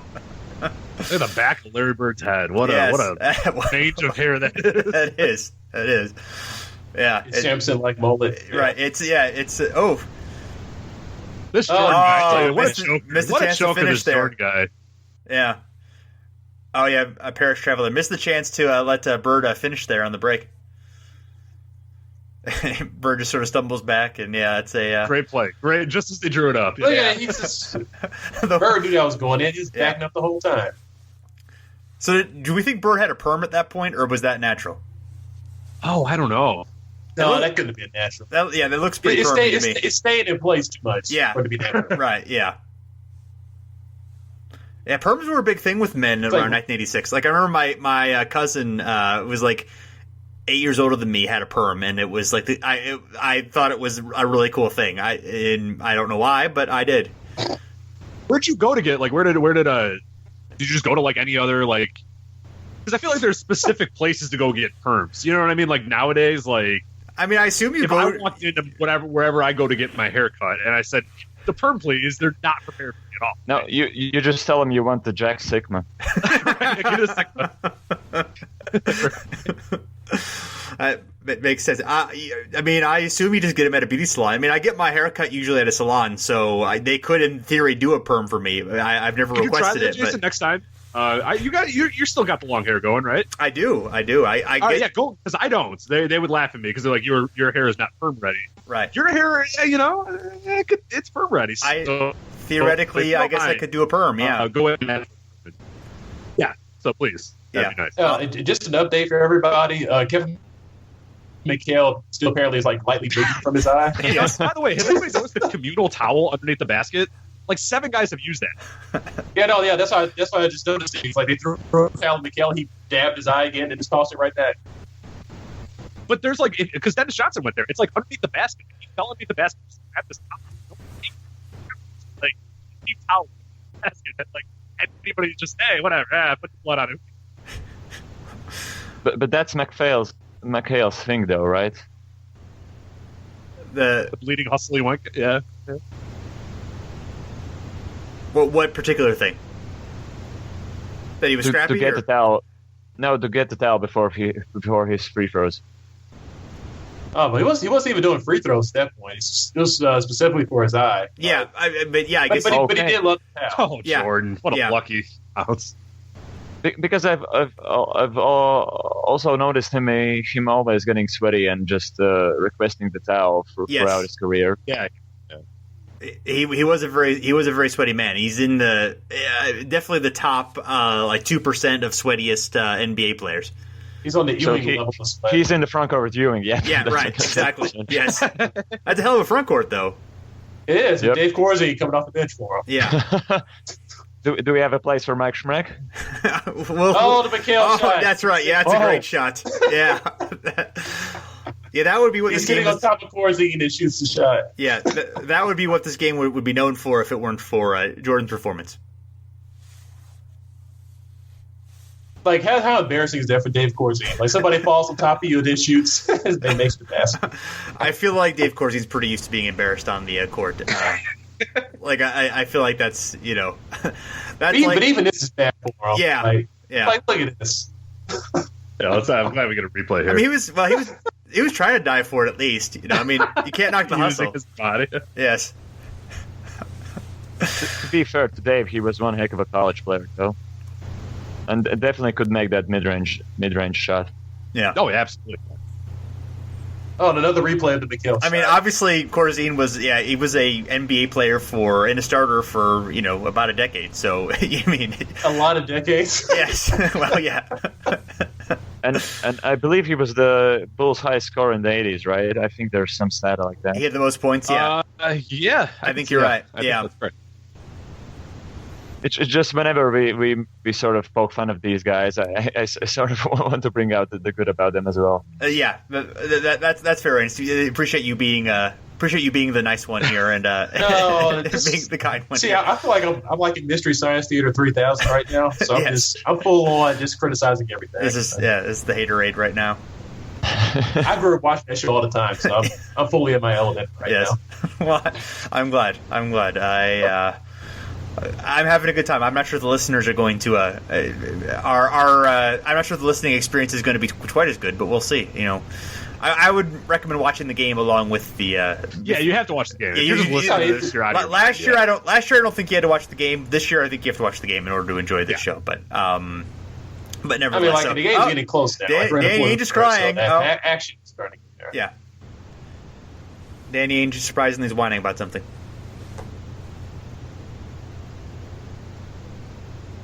Oh, yeah, that was a foul. What is Ainge playing foul? Yeah. The key word there was Danny is trying to stay one-on-one. Yes, trying. Yeah, it's like, oh, man. I should have stayed playing baseball. I should have been on the Blue Jays. There you go. Should have just wrapped it up after BYU. Yeah, right. Also, we'd like to mention that Dennis Johnson has had a really, really terrible game. Yeah, he's been all over the place. He just falls down every time I see him. Like, he's just always on the ground. Yeah, I guess if you have to keep with Michael Jordan. The last Jordan. graphic I saw was several minutes ago. He was like 2 for 8 from the field, so he's doing pretty bad. Yeah. Wait, so the guy under the basket. Okay, so I see the guy under the basket with the towel. So did he wipe the floor with the same towel he was just passed on to Kevin McHale? Yeah, Kevin doesn't care. Yeah, he's whatever. Who cares? Give it to me. He's had his shots. That's fine. Right. I gotta wipe my scar off.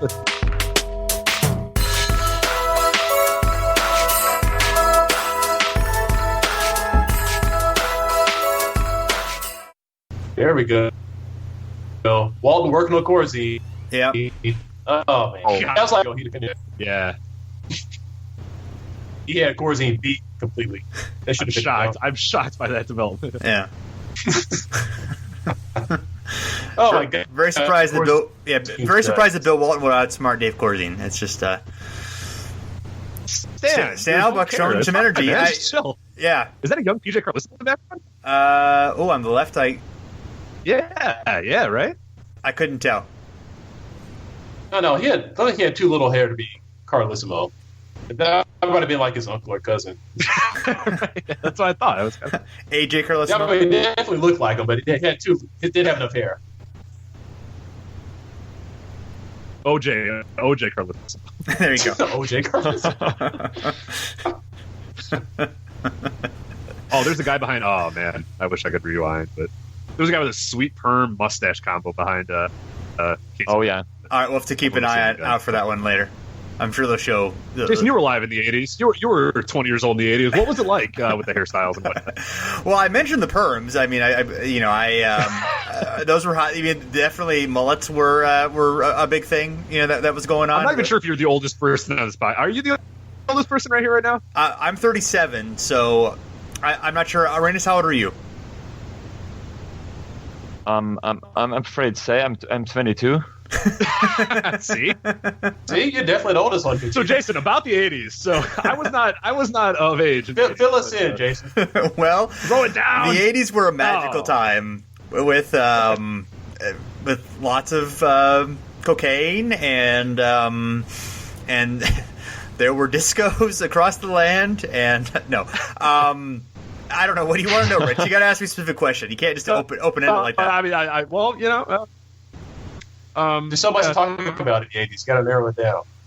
Yeah, you got to give me like a topic. You can't just say, well, the 80s. Yeah, how glorious was the Dwayne Shintz's mullet? Oh, it was glorious. There's no question about it. I was watching the '92 Nets. I think it was Nets Cavs playoff game, and Shinsis was added to the team, and they talked about like how serious he was because he had agreed to shave the mullet once he went to the net, and they were like, "Oh, that's a sign of his dedication to the team that he was willing to shave his mullet." So, but I think he never did it, right? I think he did. I think he did shave it at the. That's pathetic. Oh. Like if you go into like the Bulls or the Knicks in the '90s, you shaved the mullet as dedication. You went to the Nets. Like, what the hell? Who cares? And they're in the playoffs, Yeah, I mean, but still New Jersey Nets. Like, yeah, they had Bernard King, they had Maurice Cheeks. I mean, they had some serious people on that team. They had Drazen. They had Drazen, obviously. Bernard King and Maurice Cheeks. Well, yeah, but I mean, those were veterans who give you they expect a certain amount of seriousness. I think that's the idea behind bringing those guys in. No bullets allowed. Maurice Cheeks said so. Was it already Bill Fitch's team? I guess you would have respected him as a coach. It was Chuck Daly's team, I think, still. Okay. Oh yeah, Chuck Daly. Yeah. Yes. How surprised were you when they revealed who shot JR? I was 1 year old, so I mean everything surprised me at that point. The same question remains. I don't actually know. After game moment, that shot by Jordan did not count. It's like that's one of the best shots that never counted. Yeah, seriously. Let's see how Corzine messed this up. Wow. How does it not count? I don't know that was a pick and roll. That was out of the way. Yeah. That wasn't the shot. This is the one. And they didn't give him continuation on that. Wow. Jeez. But he's shooting free throws. Like they screwed him out of that. They did. They definitely did. So I guess we're truthing the other way now. I guess he should have had more points. Bill Walton's fouled out. Jeez. Yeah, he fouled out early. Yeah, the Celtics front court all gets in bad foul trouble. Time to bring in Greg Kite. They got 6 minutes left in the fourth quarter, and this goes to overtime. So. Yeah. Not that you ever need an excuse to bring in Greg Kite. But, no, you don't. Time to fly the kite, guys.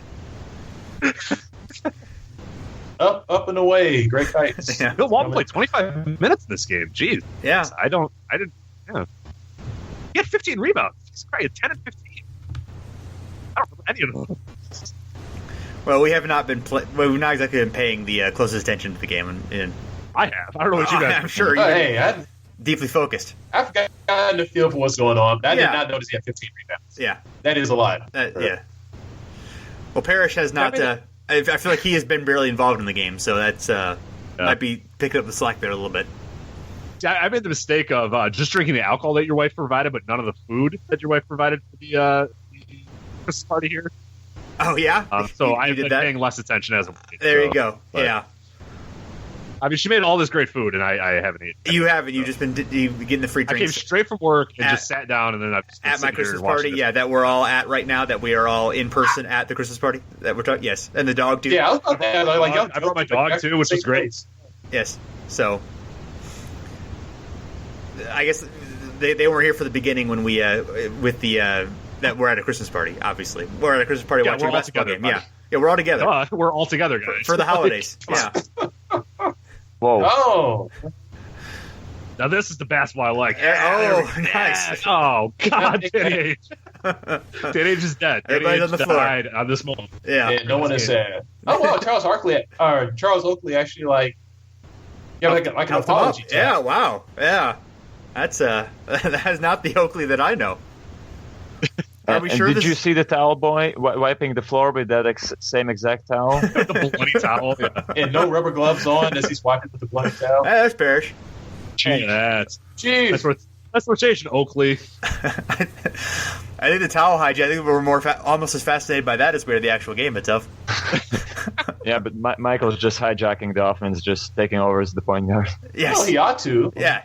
Reinis, I don't know if you saw at the beginning, there was a Danny Ainge kicked in the face. Good God. What? Oh, Paxson really. I'm not sure what happened. Yeah. What did Paxson hit? Because Ainge got knocked in the face. Like he might have hit his head on the court. Yeah. When he fell. See this. He fell like flat on his back. Oh, jeez. That's a little flat back bump. Yeah. Oh, that's a shame.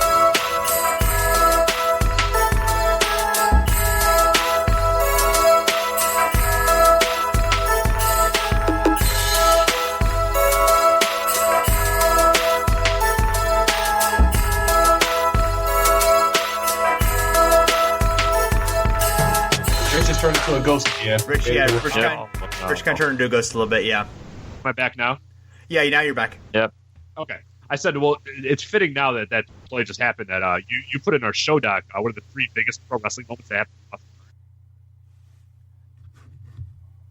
One of the 3 biggest pro wrestling moments was Tito Santana losing the Intercontinental Championship to Randy Savage. Owen Hart turning on Bret Hart. Yes. Remember? Yeah. 1993 Survivor Series. I couldn't find many others. I found that Blackjack Mulligan got assaulted by a man. Let's see. It'll take me a while to come up with 3, but I can tell you 2 of them. What's his face? When Lex Luger body slammed Yokozuna. Yeah.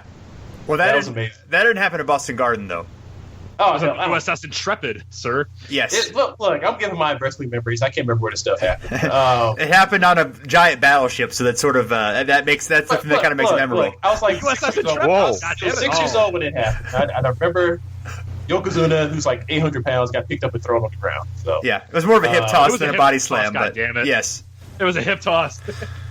The point, his feet got off the ground, and then he landed on his hip back. Toss. It was a hip toss. But God, what's the ladder match between Razor Ramon and Michaels? Was it Shawn Michaels? I think it was. Yeah, that's Madison Square Garden, but we'll count it all the same. Yeah. It was originally the Boston Madison Square Garden. So, well, it was the Boston Madison Square Garden. So I'll give half credit for that. All right. Yeah, the one that I watched on tape all the time was Tito Santana losing to Randy Savage by he. Oh my God! Look at Corzine, Corzine spinning. There you go. DJ and Jordan are getting into it. That's the Oakley we know. That's the Charles Oakley we know and love. Is Dennis Johnson already has like his little old man gait? Yeah. That guy was like 22 and already like 38 years old, like in playing style. Like, yeah, he never played like a young man. No, yeah, like DJ just got like a little sassy strut up the court. Like, it's very nice. Like he's that pain in the ass rec league guy, like the really old dude that like wants everything to be struck. He's like, God damn it, I need to bring this ball up again. Okay, get the right damn place. Like, just yelling at people. Isn't this why Ainge is here? You know, he's here to bring up the ball, not me.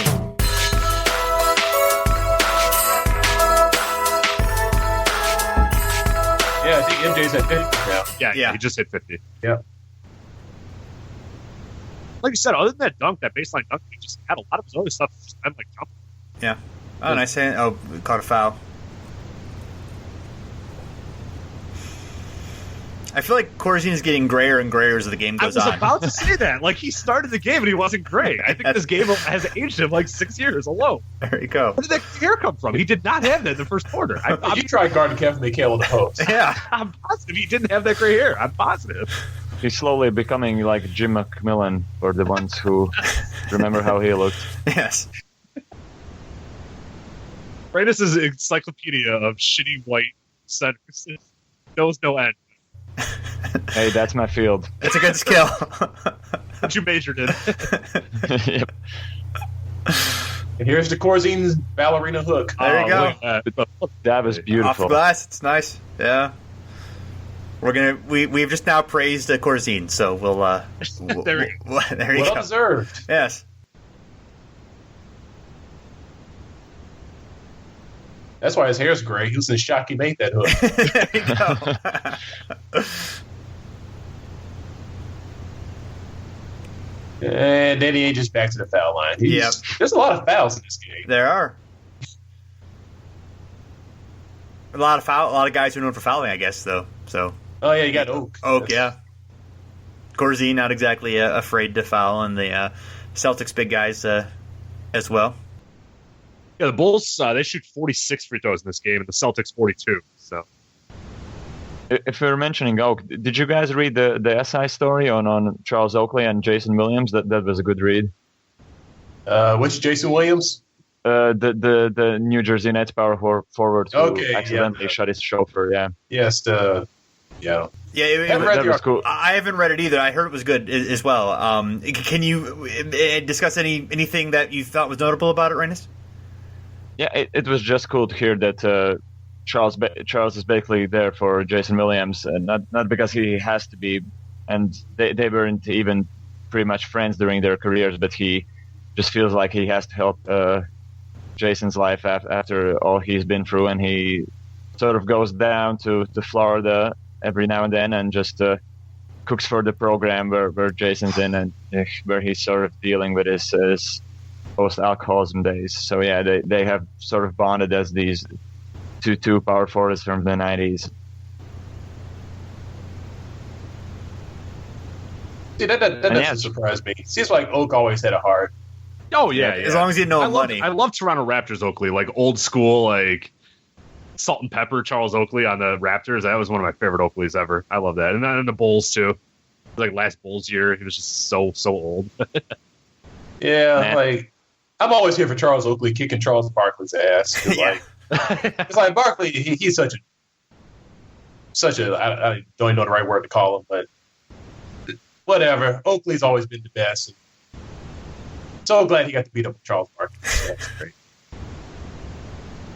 The famous So can you lockout guys really curious? We'll do a little bit of a guessing game here. Can you guys guess how many 3-point attempts the Bulls had in this game? Ooh, 2. Yeah, I'm going with 2. I was going to 2 guess. is correct. Yeah. Oh, Do you know nice. how many they made? 0. How many they made? Yes. Oh, yeah. no, they made 1. Nope, they're at 0. What? Bird made Woolridge 1. took 1 and Macy took 1. No, the Celtics. The Bulls shot 2, made 0. The Celtics took 9 and made. I could have swore that Macy guy for the Bulls made that. I guess maybe his foot was on the reference. Yeah, according to Basketball Reference, no, they. Yeah, come on, Kyle Macy. Woolridge and Macy shot him. So. Yeah. Wow. Get your feet behind the line, Macy. No, he definitely had that buzzer beater at the end of the first quarter. I guess his foot was on the line. Yeah. He was way out.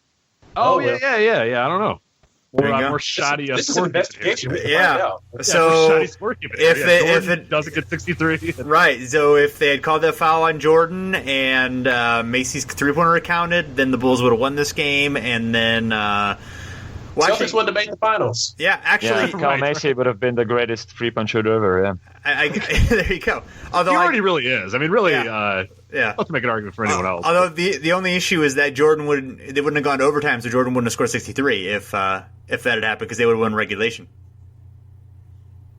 It would be the Kyle Macy game. Yes. Ooh, nice play. Danny Ainge finally made a play that I thought was good. Yeah. Yeah, I was criticizing him for what a horrible shot that was. No, it was a pass. Yeah. Yeah, it was good.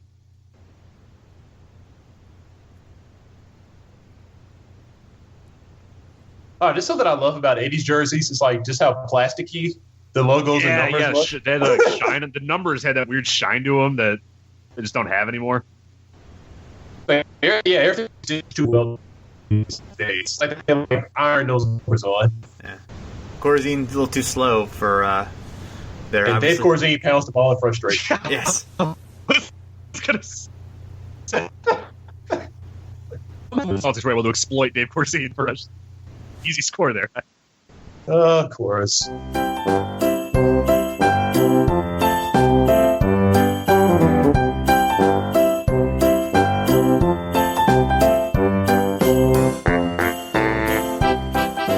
So 116. All right, they're down 3 with 45 seconds. Fools. I think they're going to pull this one out. I don't know. They're going to do it in regulation. I'm positive of it. Yeah, it makes sense. They should give it to Macy. Yeah, give it to Macy. Clear it out. Let 24 do the thing. What the hell is There the we go. Heritage Classic? This is next. So get the crap out of the way. Let's watch the Heritage Classic. Everybody That was loves actually a the pretty slick pass by Corsi. Yeah, it was. Yeah, What the hell is the Heritage Classic? I'm assuming it's some college basketball thing, right? I think it was I'm golf. assuming it's some kind of that's some kind of neo-Confederate thing. Probably. What the hell is the Heritage Classic? Because I know that's what they call. I think that's what they call the NHL thing now, right? Where they go outdoor. That's the or the Winter Classic. Yeah, it's yeah. Winter Classic. Well, that's is in it the Winter America. Classic? Okay. In Canada, I think they do call it something different. Oh, it is the Yeah, they have one. it is the Heritage Classic in hockey. You're right. So is that Well, what they're advertising? Is that what's on next? No, What's like the in the first US, round of the Heritage Classic? Yeah, like in the U.S., the NHL does like two American teams, and they also do 2 Canadian teams. So I think Yeah, the Canadian okay. one is the Heritage Classic, which is cool up there because they don't have like the Confederate stuff Yes. baggaged onto it. The Heritage Classic is a golf tournament in South Carolina. Okay, I'm glad that. See, I told you.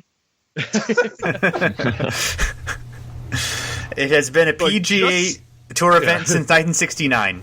Okay, good. Like, just Oh, don't yeah. turn off. We promise golf will be on soon. Like, I swear to God. Yes. Once this Jordan guy is done doing whatever he's doing, we will Yeah. show you golf from South Carolina. We promise. I bet the CBS executive. Just golf. I bet the CBS executives are furious at Jordan for cutting into their golf. Oh, Yeah. If Halberstam is to be believed. Yes, the producer is probably yelling in the headphones that we need more Larry Bird, Yes. more Dave Corzine. Get Wegman out there. Guys. Yes. Are we sure that's not PJ Carlissimo? I keep not looking at the wrong time. Oh, That might. I don't know. I'm he, going to look it he up. looks a little too old to be Yep, I'm Carlissimo. looking up. He does, To me. but that beard is so. No, that's not him. He would have been at Seton Hall at this point. Yeah, I think you're right. Oh, okay. Yeah, I'm looking at his Wikipedia page. Nice photo, by the way. The first time I've seen him smiling. Usually he's yelling. Yeah, he's from Scranton. Whoa. Ah, Is that the Scranton from the office? Which is why he really. Yeah, it is the same one, yeah. that is the same one. Yes. Nice. They keep having to. We swear to God, golf is coming. I promise. I swear to God, we Don't think turn off. everything will be okay. Please stick with us. Golf is coming. We Yes. swear.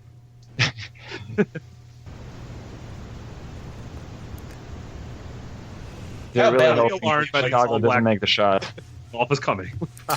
Hey, Curtis, the sponsor of the Heritage is the Royal Bank of Canada. So how do you? Oh my God! How does that? Wait, like in 1986 or right now? Since 2012. Oh, okay, well that's yeah. It's still bad down there, but it's got a little less racist. Yeah. Yes. I just like. I'm sure in '86 it was like Marlboro cigarettes was the sponsor. Probably yes. I don't know. Maybe they were keeping a little classier Macy's than on that. the But part. if it had been the NASCAR race, definitely. Oh God, yeah. I guess they were still calling it the not this bad. Winston Cup then. So It was the Winston Cup, yeah. That's My right. dad was a huge racing fan growing up, so I always I didn't know that Winston was cigarettes. I just thought that's sponsored like NASCAR.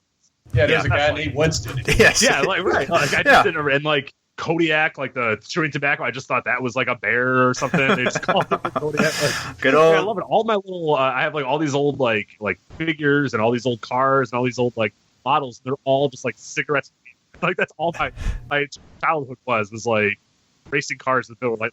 I didn't know. I was like, whatever. Like, All these cigarette companies trying to sell to you didn't even know. Well, exactly. there you go. Joe Camel trying to get at me, but I don't smoke, so Well, it didn't win. good Yeah, for they you, work Rich. on us. Yeah. A good old DARE program. They kept us straight. Yeah. Exactly. Yep. Yeah. Up there. Yeah, I don't know if Reinis would know what the DARE program is, but DARE is it's like just say no to drugs thing from the 80s, sort of the Nancy Reagan. I was about to say, Jason remembers Nancy Reagan coming to school. I do remember Nancy Reagan coming to schools. He remembers when Gerald Ford came to his school to try to tell them about Gerald came to his college to tell them. Oh, wait, here comes MJ. There we go. Oh. Wait. He got fouled. This bum. What a bum. Yeah. Oh. Got fouled, yeah. Oh, sort of a fan. Albeck's happy. McHale's face. Third kill's not happy about it. Actually, he kind of did have a smile on his face, but... Just some fantastic Kevin McHale armpit close-ups. Yes. we enjoy that, yes. Yeah, I don't feel like we get unsightly body hair in the NBA these days too much. It's either covered up or... Drummond. Yeah, I guess, right, Andre Drummond. Yeah, I guess that is a notable exception. This is second year Michael Jordan all alone at the foul line, taking these free throws. Yeah. He's got to make this and send it to overtime. Yeah. I can feel the narrative. There you go. Oh, my God. Yeah. Got a fist pump there. The typewriters are loud. Yes. And the Heritage Classic is put on hold. Yeah. Yeah, goddamn. You know the league about this. The league definitely did not want like. We know the TV networks were not rigging this because they wanted this game over as soon as possible. Yeah. Maybe with Jordan and the Celtics, well, maybe with the Celtics being involved in the game, they were okay with it. But that's true. Yeah. Yeah. Wait, this is interesting. MJ was definitely behind the 3-point line, but they only gave him. Yeah. Why? Yeah. Right. I thought I missed something. No, that was a thing back in the 80s, right? If you fouled the 3-point shooter, it was only 2 free throws. I'm pretty sure about that. You're right. I think that changed at some point. I'm trying to remember when that was, but that's right. I forgot. Wow, talk about a rule, because MJ was cold as ice. He'd have made that third one if they gave it to him. Yeah, it definitely didn't make any sense, but yeah, that was a thing back then. Yeah. Maybe that was a compromise to get the 3-point rule through. Maybe Red Auerbach was not going to do it unless you only made 2 shots off of a foul. Yeah, if I could hear Red Auerbach. First the 3-point line, what the hell next? Using like a rainbow basketball? Yeah, exactly. Next to be wanted individual towels for all the players. I wonder if it's just Auerbach being cheap that everyone has to share a towel. Like maybe in every other arena they actually had decent. We only got one towel in this whole arena. Yes. Right, all gotta share it. Yeah. Sorry guys, we just don't have the budget for extra towels. Yeah. Should have got some from the hotel you stayed in last night.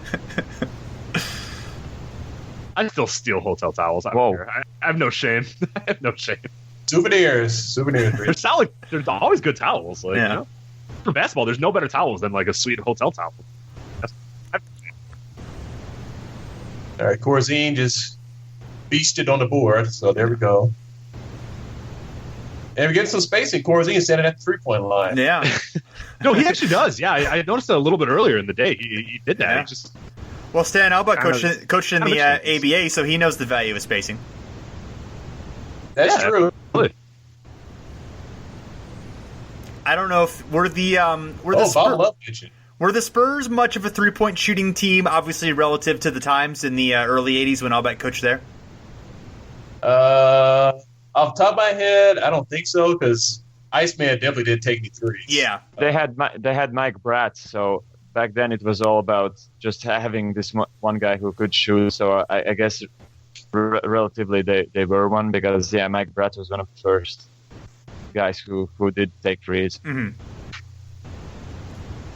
I mean, they were obviously, they were fast paced. They scored a lot. They were, known for producing points and pace. I didn't know if they, Ainge gets the layup there. I didn't know how much they actually spread it out. Obviously, not very few teams were doing much of any of that until the late 80s. But anyway, the main guys were inside the 3-point line, like Gervin, Mike Mitchell, Johnny Moore. But all you need is one shooter to be a 3-point heavy team back then. Yes, definitely.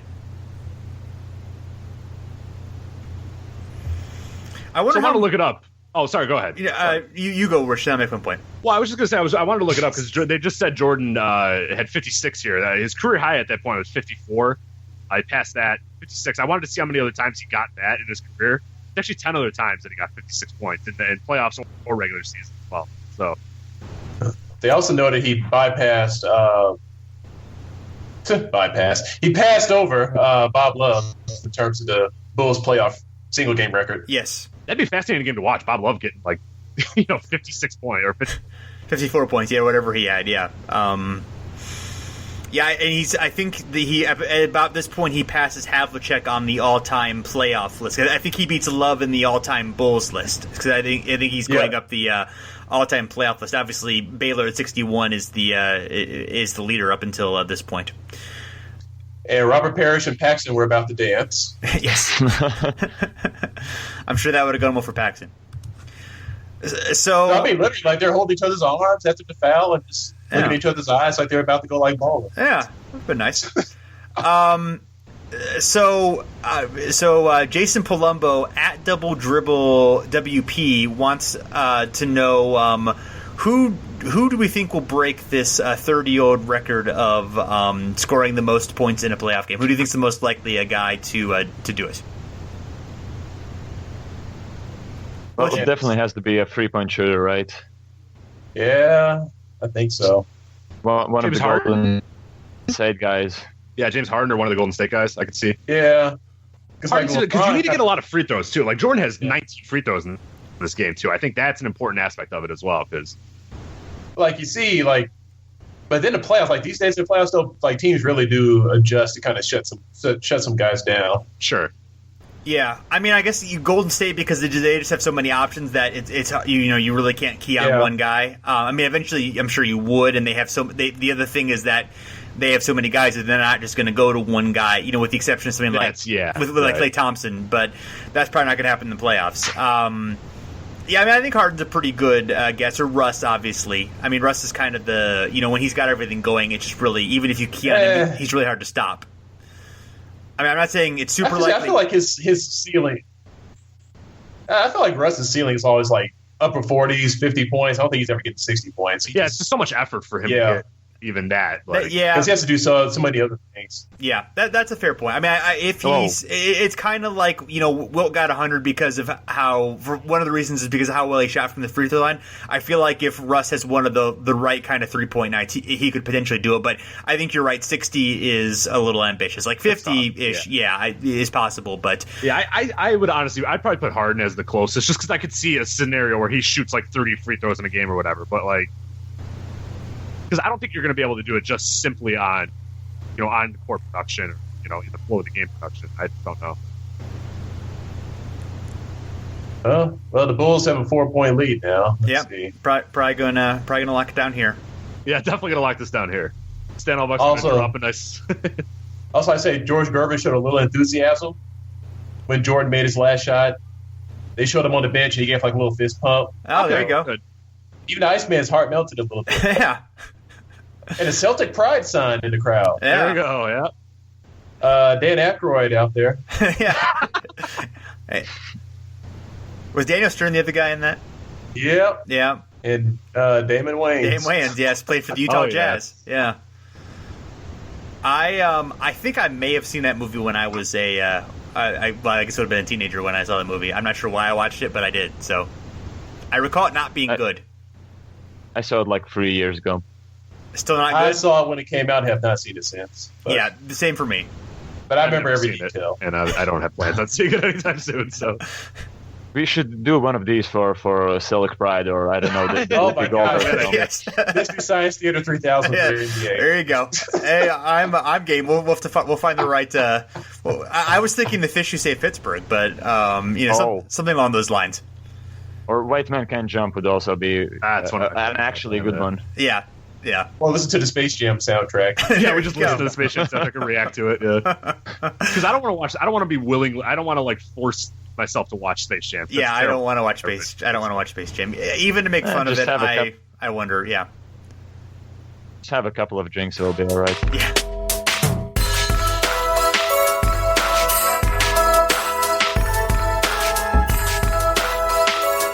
Dawson also asks, what's with Orlando Woolridge? I could never tell if he was good or just a stat guy. Anyone with strong opinions on Orlando Woolridge here? I have an opinion. I don't know if it's strong. Fair enough. What's your opinion?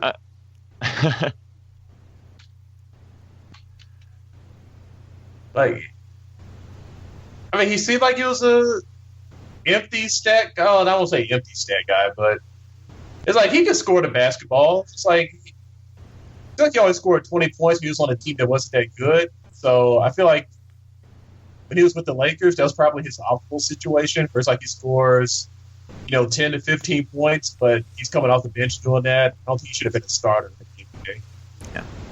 I mean, he looked like he had the tools to do more than just kind of be a volume scorer. Like, he looked like he had some length and, could get some rebounds and some, and do a few other things other than just score. Yeah. I don't have any strong Woolridge opinions either. Yeah, I feel like he just got caught in between eras. I feel like if he was, 5 years older, he'd probably be like a really effective player. But in this, you can, like I said earlier, the second Jordan comes in, he's basically just like, oh man, like I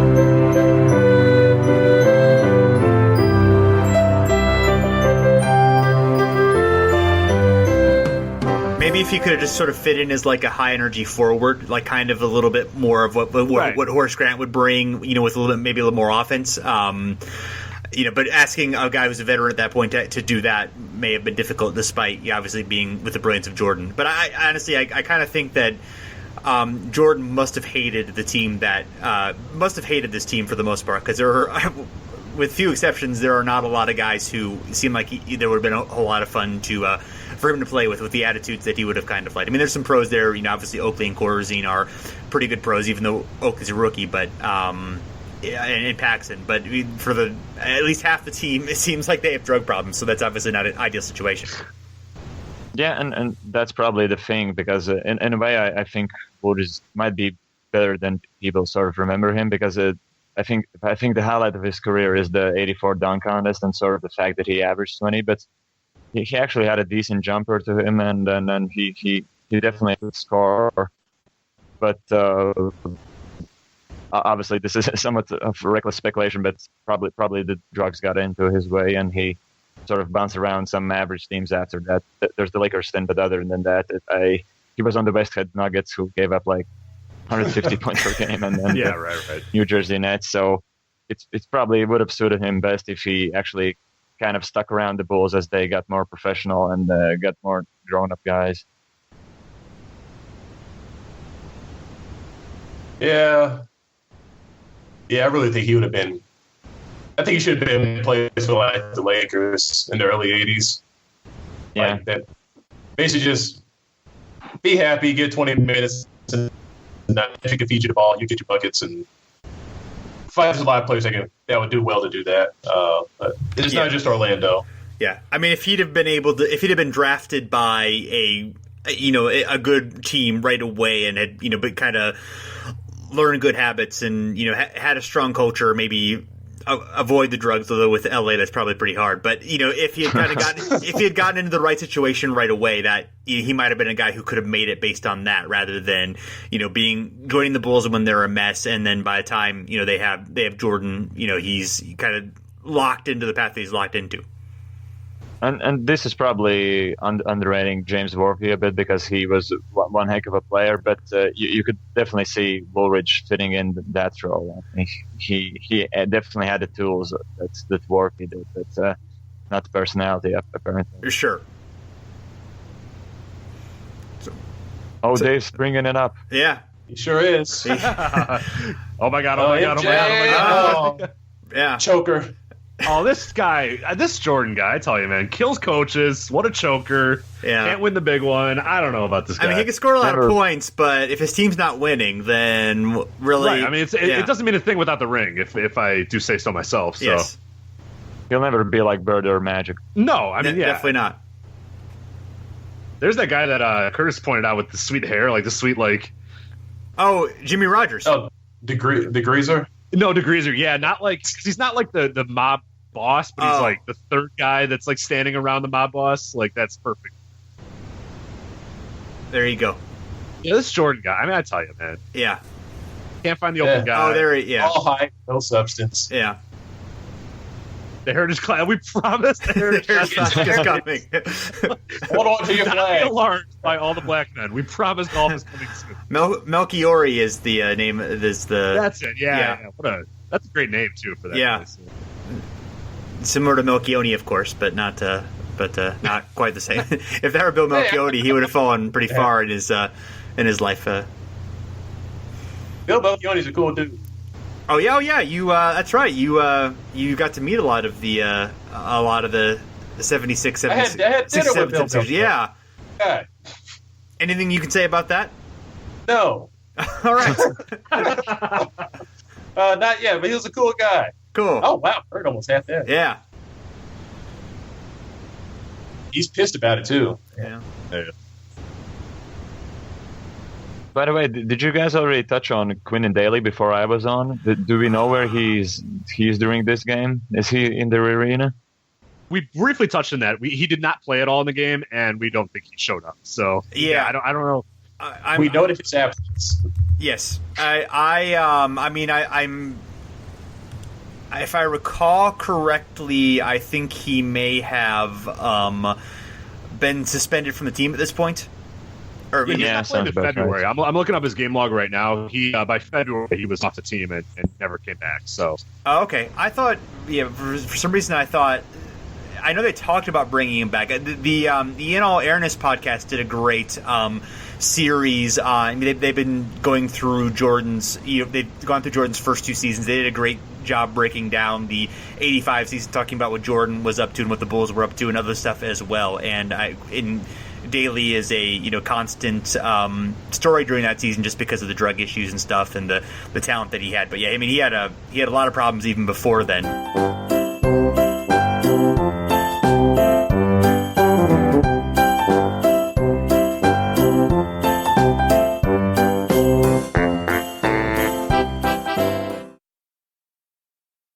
And that's kind of the thing, because I know that Adam definitely has gone down the storyline, but I can't really remember it. Yes, despite the great job he has done with the series, because there's so much. There's just so much going on, from broadcasters gearing up for games and then joining teams to whatever Quint ends up in between contests. So yeah. Yeah. I mean, it's worth. Have we gotten into the Jordan injury, that whole situation, and the fact that he basically fought with Reinsdorf and Krause about getting playing time when he returned, and there was a whole to do about his minutes. Rich, did you get into that yet? Yeah, I hadn't talked about it yet, but here's kind of a little bit of background for people that don't know. It was October 29th. He went down with what they thought was a mild injury, a mild ankle injury, and ended up being a broken bone in his left foot. I was out for months. Anyway, he left and went home to North Carolina. Jordan said he could rehab better back home. The Bulls asked him to stay with the team. He refused. And this would, of course, just be the beginning of all the trouble that they ended up going through. Back in North Carolina, he started playing pickup games like way earlier than anybody thought. Even the Bulls, their team doctors, and even his agent, David Falk, were kind of shocked that he was still playing games that early. March 13th, they had a conference call. It was Jordan, the doctors, and the Bulls management. The doctors advised Jordan, basically like everybody else had, to sit out the entire season. The Bulls also kind of privately had ideas of him sitting out the entire season. They wanted a high draft pick.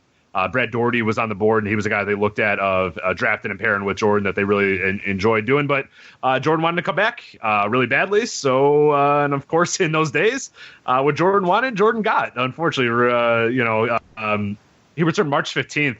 Against the Bucks. The Bulls had won 3 straight before Jordan's return, and then when he came back, they lost 5 straight. Teammates began to complain that he was disrupting their chemistry, so it was kind of a terrible situation. Albeck was caught in the middle of all of it. Jordan wanted to play more, and he wanted to stay in to finish games, but they kind of gave him a minutes limit, so Albeck was in this really weird spot. And unfortunately, it ended up being kind of the end of Albeck for the Bulls, because April 9th, He allowed Jordan to play 14 minutes per half. The Bulls had just come from behind with Jordan scoring 15 fourth-quarter points. Jordan's minute allotment had ran out with about 30 seconds left in the game. Albeck lifted Jordan from the game for Kyle Macy. Jordan was furious, screaming at Albeck to leave him in.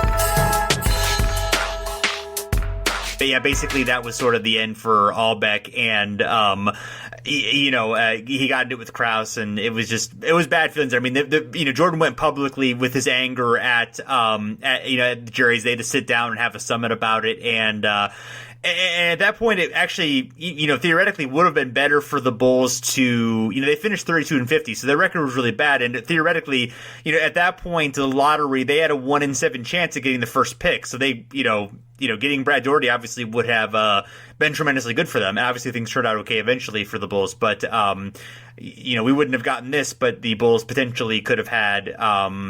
Well, I guess now I think about it, Cleveland got Brad Daugherty, and Cleveland was the team they were battling with for the 8th seed. So I guess if it had worked out the same, they would have gotten Brad Daugherty in that, which I hadn't thought about before.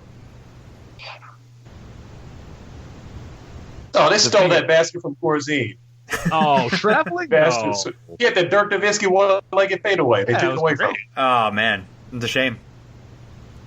The thing I'm wondering about is there really any other example in North American sports where a superstar of Jordan's caliber was held back and couldn't play the final parts of games because he already had reached his minutes limit? Yeah, because it's certainly nothing I've heard anywhere else. Yeah, I mean, we've obviously there's minutes limits here and there, but that was just a baffling situation. Obviously, put his coach in a bad thing. I mean, I guess with 30 seconds left, that seems like a really weird decision to make. Like adding the extra 30 seconds seems like violating the spirit of that rule. But I mean, that may and Albeck was in just a terrible situation too, because he's in the situation where I'm sure there were games where he probably left Jordan in too long, and management said, "Oh, you can't leave him in. You can only play X minutes." So kind of an FU to the management. I'm sure he said, well, hey, there's 30 seconds left. I got to take him out. He's at his limit. You know what I mean? I'm sure there's a lot of that, a lot of jaw jacking between the two. All the different. Let's not forget the Bulls had similar nonsense go on 25 years later with Joakim Noah and Vinny Del Negro and Tom Thibodeau. Oh yeah. Where they would play guys a minute or two over the limits restriction, and then Paxson and Foreman just get pissed off and. So the Bulls have a long history with minutes restrictions and coaching troubles. Yeah, they do. And issues with medicals and all that sort of stuff. Yeah. Deng almost died. Right. Luol's fine. He's like, oh, wait, never mind. You're dead. So sorry. The dysfunction around it was, because obviously, I think we're pretty familiar with the Jordan and Krause stuff later in the 90s, and that's been well documented, but I didn't realize it dated back to 86. I mean, it makes sense given who's involved in the organization, but it just was a bit of a surprise. And what's really weird is that let's say that Chicago would have tanked down the end of the season and would have gotten a higher pick. That's the infamous draft of you either get Len Bias or there's Chris Washburn, William Bedford. I don't know whether it would have benefited that franchise. Some real drug problems there, unfortunately. Yeah, other than Daugherty, that's that probably would not have. That could definitely have not worked out well for them. And there's Roy Tarpley as well. I opened up the list right now. Boy, some tough luck there. And obviously, the Celtics are going to win a championship this season. Spoiler alert. And I know. Is that how through the center? God damn it. As we're staring at a 131 game. And then, they have a chance to extend that by getting, Len Bias is the number 2 overall pick, and, he overdoses the next day, and, tremendous loss for, for the team and for him and his family, obviously. But just was a situation where, because of that, the Celtics, they come back with the same team next year, but have less depth and injuries, kind of keep them from continuing that their great run into the late 80s. I mean, they were still a very good team even into the early 90s, but obviously the injuries and stuff and the age took their toll. And then there's Reggie Lewis. Yeah, and Reggie Lewis, of course, as well. Yeah. Yeah. It's a shame. Let's give a shout out to Jerry Sichting. He's made 2 big shots down there. He is. It's true. Yes, he is. He's played very well. The Glenn McDonald honorary guy coming off the Celtics guy coming off the bench and making a big play, and Parish making a big shot there. Yeah, that's the killer. Yep. Puts him up 4 with 5 seconds left. Yes. We will not be denied. and Trash talking on the scoreboard. Yeah, what a very specific scoreboard message that was. Even if Chicago would have obtained 3-point shots, I guess you can just foul them and they would only get 2, so kind of tough to get back from that. Yeah, that's a good point. Yeah, that really did change end of game situations. Oh. And who could have foreseen with the towel? Yeah, Jordan and Parish should be teammates. I know. Yeah, right. It's funny how many former rivals of Jordan ended up playing with him. Between obviously Rodman and Parish and John Sally, and I feel like there was a couple of others. Hood Edwards. Oh yeah, and Edwards. Yes, just the random enemies that he vanquished come join him for to get a ring at Byron the end. Russell. Can't forget Byron Russell. Yeah, there you go. Oh yeah. Oh God, the Wizards. Oh God, I forgot Byron Russell was on the. I was wondering what the hell you were talking about. Oh my God, Yeah. Why was he still on that team? Yeah. Dear God. It was MJ and friends by that point. Yes. Oh God. I guess Byron Russell MJ's. played until 2009 with the Los Angeles Lightning. Oh my Lord, I did not know he had this little. There you go. Huh. I'm shocked by that. Ooh, doubleheader next Sunday. Yep. Two basketball All during games. the day. Yeah. All mid-afternoon. Hey, I missed that. Yeah, those were nice. Games coming on at noon. Yeah. No, I'm with Jesus you. Christ! I can't even make it through the end of games now. Nah, dude, I fall asleep all the time during games. I used to love, in high school, my favorite thing was, the West Coast games. Man, I haven't watched a West Coast game in, I fall asleep in the second quarter every single time now. It sucks. Yeah, I'm surprised I'm still awake. That's why I told you guys, I'll see how long I can last. Yeah. Foul on Corzine. Yeah. Or I feel like you should have waited to get a better inbounder than to take Corzine. Far be it for me to say who you should inbound it to. Sichting having a discussion with the ref. The ref who looked like he could play for the Boston Celtics. Yes. Well, he's the right color, that's for sure. Oh God, a Woolridge streak. Oh, Yeah. yes. Oh. That was. Orlando. Oh, Jordan is so pissed. He just walked over and said, He's like, "You're not re-signing Orlando next year." There you go. And then he hugs Larry Bird afterwards. Yeah. Loser. That guy's that little ball. I don't know who that guy is. There's that guy in the suit, the gray suit. Look, the Miller Lite player of the game. Yep. 63 points, 5 rebounds, 6 assists. Pretty good game from Jordan. Not too bad. All right. Hot take time. That shouldn't be the record. He got overtime. Elgin Baylor got his 61 in regulation. You're right. All right. Well, That's right. Fair enough. Oh, he's having asterisks by that game. All right. Well, we'll put in the official Pro Hoops history over and back record book. We will have our asterisk on it. So. Oh, that's just stir up some controversy. Jordan 63 wasn't that good. He needed 5 extra minutes to get there. Yes. Oh, all right, guys. Well, thanks for joining in. Thanks for being patient on our technical difficulties, Reinis, and hopefully everyone managed to enjoy this and checked it out and enjoyed it. So yeah, that's about it. I don't know anything else, Rich. Not much. No, this is always fun to do. I mean, it's a Christmas episode, so it's kind of supposed to be just fun and wild. So Yeah. I think we cheat that here. So I don't know if anybody's going to like it, but I enjoyed it, so I don't really care. All right. Well, it's really meant for us and not for the listeners. So, but hopefully the listeners enjoyed it as well. So we had a lot of Dave Corzine talk. So. Yeah. And Gene if you're Banks. in Dave Corzine, I mean, you can't find a better place. If you're in Dave Corzine, Mike Smrek, and who the hell? Gene who's Banks. the last?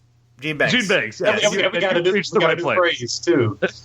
Yeah. The Save the President plays from Gene Banks. Oh, that is great. I've used that forever now. That is a fantastic addition to the lexicon. That I would Gene Banks would have wanted to save Reagan though? That's a fair point. Yeah, but maybe He would not. have wanted to, but he would have had to. his duty as an American. Yeah. He's the company man. Right. Right. Yes. Yeah. He puts country first. Yeah, I don't think Clint Eastwood wanted to save the president in the line of fire, but he willing to do it because it was his job. Fair fine. Yeah. Sounds exactly like Gene Banks. Yeah. Gene Banks has got a job to do. All right. All right, he's gonna do it.